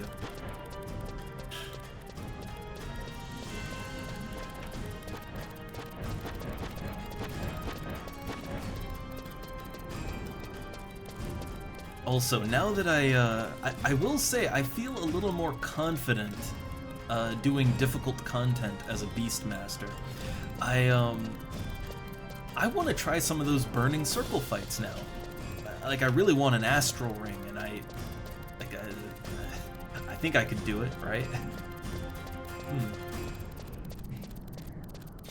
Well, the thing is, private servers for FF11, I mean, they've been around forever. I honestly, I don't think Square Enix cares. But the other thing is I would argue Square Enix doesn't really care about the live servers. Like, so my understanding is that Square Enix officially has kind of just said that the live servers are in maintenance mode, so they're being maintained, but they're not really doing much with it. Like, they're just doing the bare minimum to keep people subscribed. And man, I couldn't play a game like that. Like, I don't think I would want to play a live service game where, yeah, it's like, no, we're literally doing the bare minimum so you will keep giving us money. We really don't care. I mean, that would be enough to make me go to a private server, right? Like, honestly, the private servers are probably going to be around longer than the live servers at the rate they're going. Yeah, they're not shutting down the live servers. They're just literally, like, they're just fucking off. They're just not doing anything with it. And I don't know. I mean, for me, like honestly, if I played FF11 on the live servers, that would make me feel worse than if they just straight up wanted to shut things down. Like that's pretty much just saying, we only want your money, we do not care about this game. We would really rather you go and, you know, play Final Fantasy XIV. Please leave, but keep paying us until you do. That must feel bad, right? That's gotta feel bad.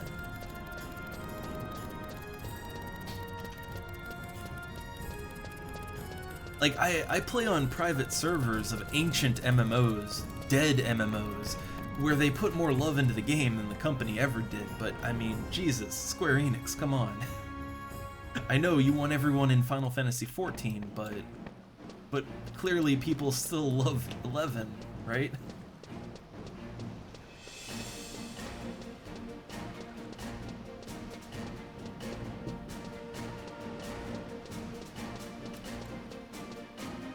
Welcome back, UL. I'm not gonna go on too much longer. I just want to complete my my rank quest here.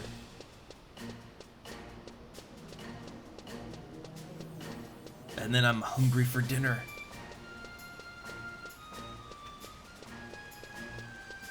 But yeah, I don't know. I can really see why I can see why people like this server and other private servers like it.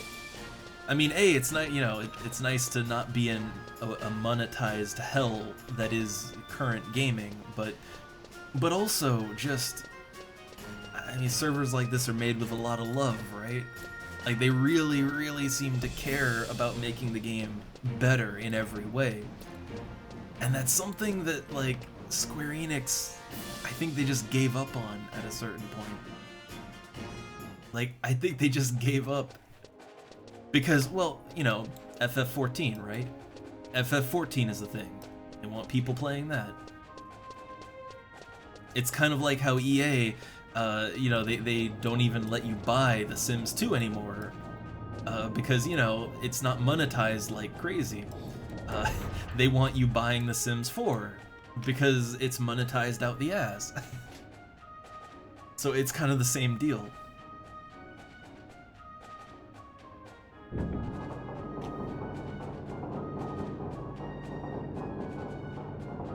But I still put it out there, like, I have at least convinced a few people to try this out. I don't know, I'm having a ton of fun with it. Like, I honestly, this is maybe the better way I've experienced Final Fantasy XI. Like, I'd say maybe even better than back in the day on the live servers.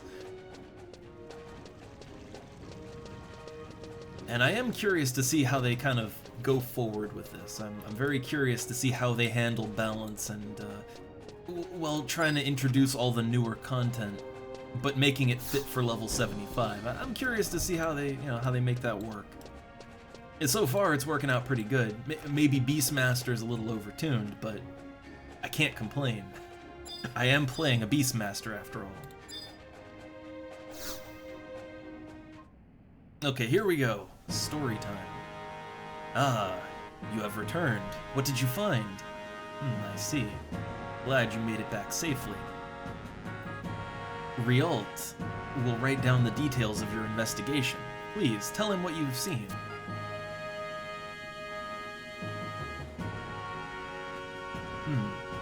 When will we be allowed to go back to Sandoria, I wonder? I've had it up to here with these crass Humes and savage Galka. I want out! Man, I think we chose the wrong side. I know what you mean. Even their architectural techniques are crude. It's a wonder these buildings are still standing. Might I remind you two that this crude and savage nation is rivaling Sandoria for power on this continent. Sandoria can ill afford to sit back on its past glories. Our complacency and arrogance will be our downfall. I mean, just come out and say it. Wasn't it that kind of talk that got you sent here in the first place? Regardless of the fact that you are of noble blood. Yes, you should be careful. As my grandfather used to say, if you don't have anything nice to say, don't say anything at all. Ah, yes, the traditional elven saying right there. Oh, you should talk, Shantaine. Rialt, isn't it about time you were done? Let's see, all done, ma'am. This concludes the Bestock part of this mission. Your mission is almost complete. You have only to return to Sandoria with your report. Glory be to Sandoria, and may you walk with honor. Okay, so now I got the Kindred report. So now I can use my instant warp scroll, go back to Sandoria, and I should have rank 3. Jesus Christ, rank 3 is a trip. And I mean, it's only gonna get harder from here.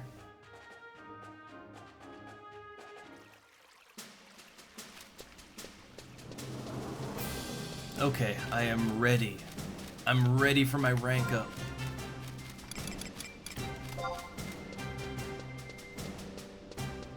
Also, I was curious, like, so the consulate of Bestock is here, and there's Juno. Okay, all the consulates are just right in this big plaza area. Okay.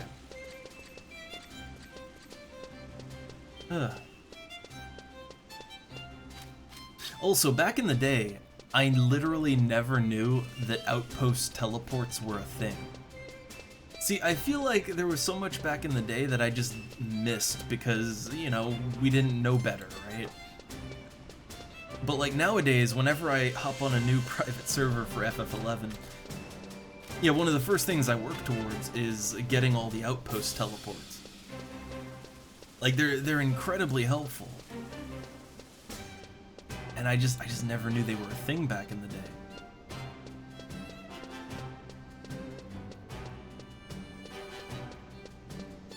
Although this server has they've made outpost teleporting a lot more expensive. Like it's only like 200 to 500 gil to teleport to most places, but when you want to teleport back, it's like 1,000 gil or 1,000 conquest points. It's it's a lot. Okay, let's rank up. Well, my understanding is the outposts were always a thing, like, or at least they were a thing. They were a thing when I played back in the day. It's just, wait, you haven't certified in Bestock and Wingdurst? What? What are you talking about? What are you talking about? What are you talking about? I got the Kindred report. Like, hold up. Yeah, it says return to Sandoria with your report. Like, what are you talking about, my man? I got the reports.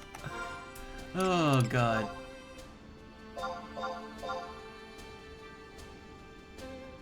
I wonder if they wanted me to go back to the Bestock. Oh God, I'll have to see what they want me to do. Maybe I have to go. Actually, maybe I have to go to the Chateau de Orgueil. Maybe I have to go there. Yeah, there might be someone else I have to talk to. I want to spend my conquest points though and get my instant warp scroll again.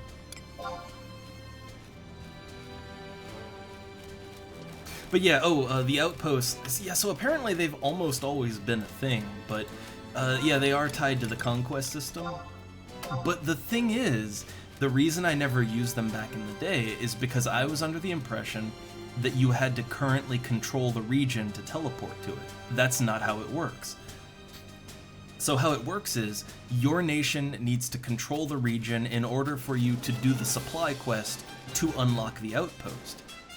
But once you do that, it doesn't matter who's in charge, you will always be able to teleport to and from that outpost, as long as the Beastmen don't control it. If the Beastmen control it, then you can teleport there, but you can't teleport back. I think as a kid, I was always under the impression that... I guess I was under the impression that you had to be in control of it all the time. And I thought, well, man, those things are changing all the time. what's the point?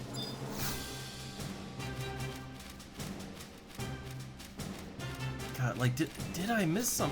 Hold up, let me check something. Let me check something. So yeah, I went back to the Sandorian consulate. Okay, yeah, we have to go to Halver in the chateau. So Halver in the chateau, he's got the thing that I need. Okay. Okay. Whew. I was having a bit of a moment of panic there.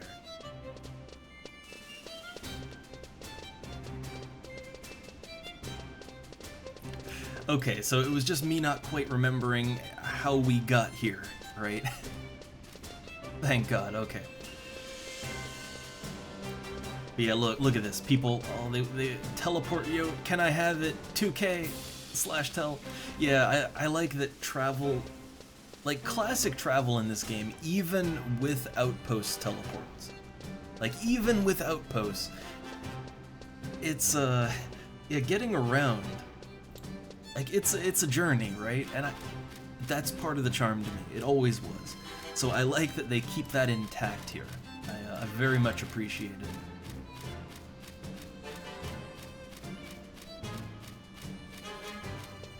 it. Okay, so Halver's back up in here. Give me that rank up. And also probably plot. Probably gonna get some plot right now.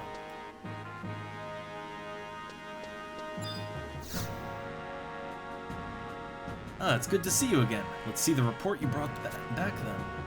The Shadow Lord? Back? That's impossible! He was slain by our forces in the Great War 20 years ago. What? The Nether Beasts have broken out into this land? This is dire news indeed. If this report is true, we must take action. But to be honest, I find it hard to believe.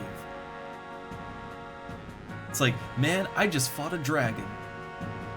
Very well. I will take this report. You will be issued an adventurer certificate, as promised. Your latest accomplishment raises your mission rank to 3. Congratulations! Yeah! Oh yeah. You must be weary. Be at ease in this chateau. There is much here to soothe the mind and warm the spirit. Nice! So I got my adventure certificate, that lets me ride the airship. I got 3,000 gil, that takes the edge off because I spent a lot of gil. Like, I bought shit for that fight, alright? Oh, I didn't even use my Yagudo drink. I bought a Yagudo drink, I didn't even use it. I'll sell it back. Okay, so we can ride the airship, we got gil. My Mog wardrobe capacity is increased by 10, awesome. That's a Horizon thing, and I can use the teleport goblins in Juno now. Awesome.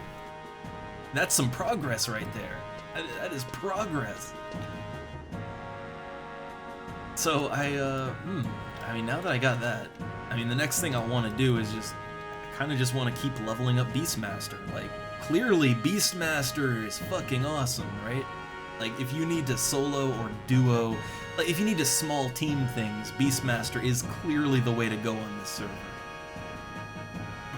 So I think I'll keep on keeping on with it. Oh god, look at, I love this little sheep hat. That's a HorizonXI thing. They've added some items too. The little sheep hat thing, that's I think it's a Beastmaster hat actually. I think it increases your pet accuracy.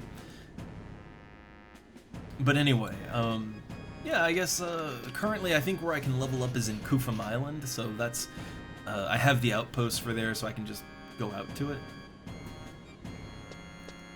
God, this music. It's going places. I like it. Oh yeah, I mean, well, to me that's always been one of the great things about FF11, is that there's so many ways that you can do it. Like, there's a lot of combinations that can work out pretty good. I think it's more about, like, a team effort, right? Like, it's what works good in a team. But honestly, I mean, look, Beastmaster works great on its own, and then you combo it with other Beastmasters, it's a good time. Apparently, Beastmaster burn parties are a thing. Like, I could see it. Just nuke the enemy to death with your pet, right? Though I do want to try Summoner on this server. I like Summoner. I always have. They've buffed up Summoner a little more to make it more viable as like an actual DPS class.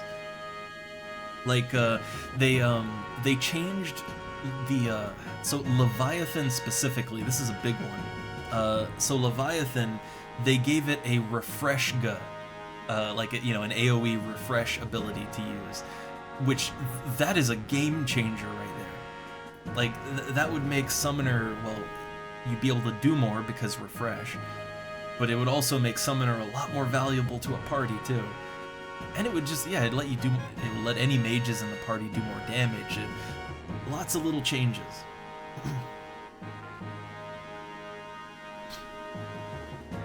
But I don't know, for now I'm just gonna keep going with Beastmaster, because whenever I need to do something on my own or a small group, it's good for that.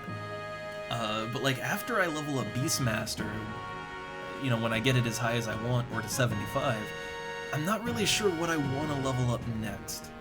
I like Red Mage, but I kind of want to unlock Ninja and get that leveled up before I do Thief or Red Mage or any stuff like that. I want to be able to dual wield. Actually, I'll probably want to level up Ninja as soon as I can, really.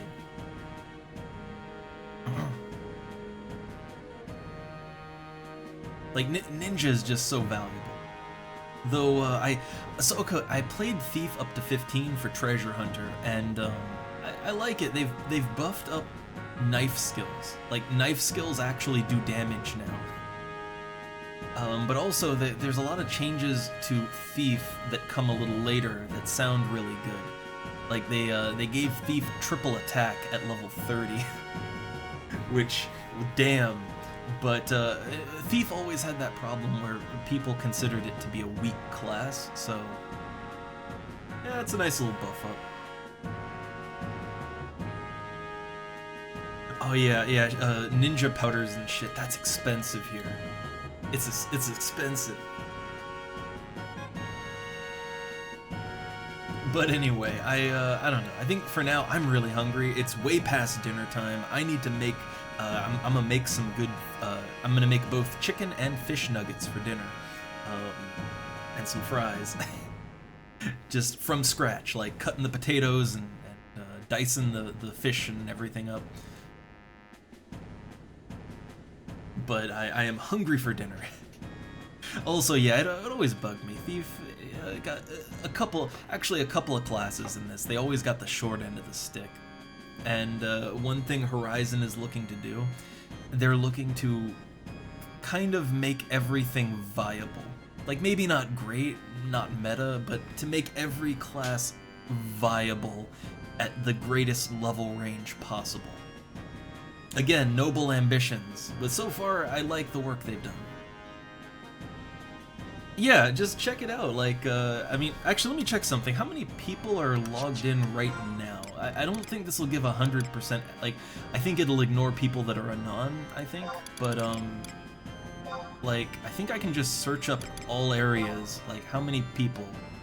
So right now there's 1,587 people, and I don't think everyone will show up on that list. I'm pretty sure everyone won't. And again, these are off hours. You know, we're in EU hours here, but for EU hours, that's pretty good. A lot more later on. I was trying to think. There was one other thing about that. Oh yeah, this server. One of the reasons that I really like this server more than other private servers I've tried, and it's also the most popular. This server has a very strict one-box rule. No dual boxing, no multiple accounts. You get one account and that's it. One account with 3 character slots. So you can play multiple characters still, but not at the same time. So the thing is, what ruins a lot of private servers is most private servers allow people to dual box, even ones that are classic, like this server. The problem is when you allow people to multi-box, they will. And then you kind of get that modern day retail problem. Because everybody's basically running with a party of robots, except it's all just puppeteered by one person, right? So I think having one account like that, that really helps to keep the player base actually playing.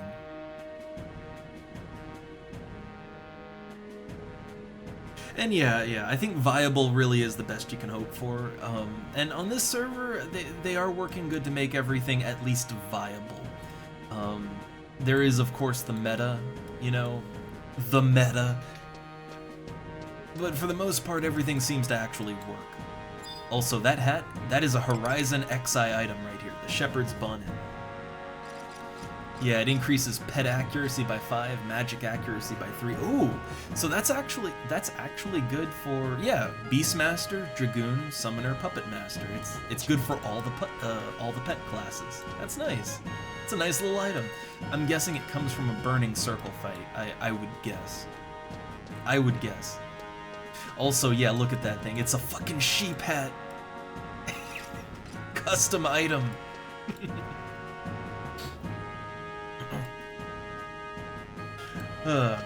So look, when it comes to weird class combinations in this game, look, I always preferred Bard/Ninja. Dual, like, melee sword dual wielding battle bard. I know it was never great. It was never even really all that good, but it was fun and I liked doing it. We'll do it again.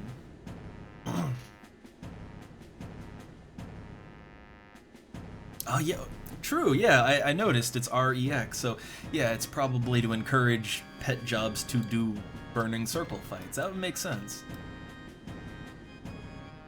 Which, the way that this server seems to approach, like, 'cause a lot of people with the new Beastmaster and everything, they, like the more powerful Beastmaster here, they just solo Burning Circle fights. Now, to be fair, even in retail back in the day, there were people that could solo Burning Circle fights. That's always been a thing, but it's just easier for the pet classes.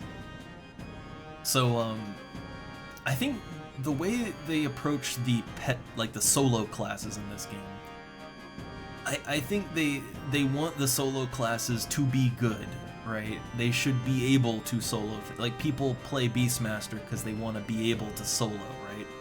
So make it good at it. It's also good in a party too, but I see the logic. Maybe they buffed it a little too much, but I can appreciate the logic. Anyway, I'm hungry as fuck, so it's been a bit of a day here. Started late and everything, but well, I got my rank 3. I'm happy. I'm happy. All right, so yeah, that's all for today. I'll probably I will probably be doing FF11 again tomorrow too. Probably just hitting Kufum and fighting some giants on the island. Probably. So yeah, thanks for showing up. Hey, if you hop on Horizon, hit me up. I play a lot off stream too. It's a fun game. What can I say? And I can basically play AFK as a Beastmaster. It's great. But anyway, thanks for showing up. See you guys next time. I am hungry as hell. It's chicken nuggets. It's nuggy time. It's chicky nuggy time. All right. See you guys later.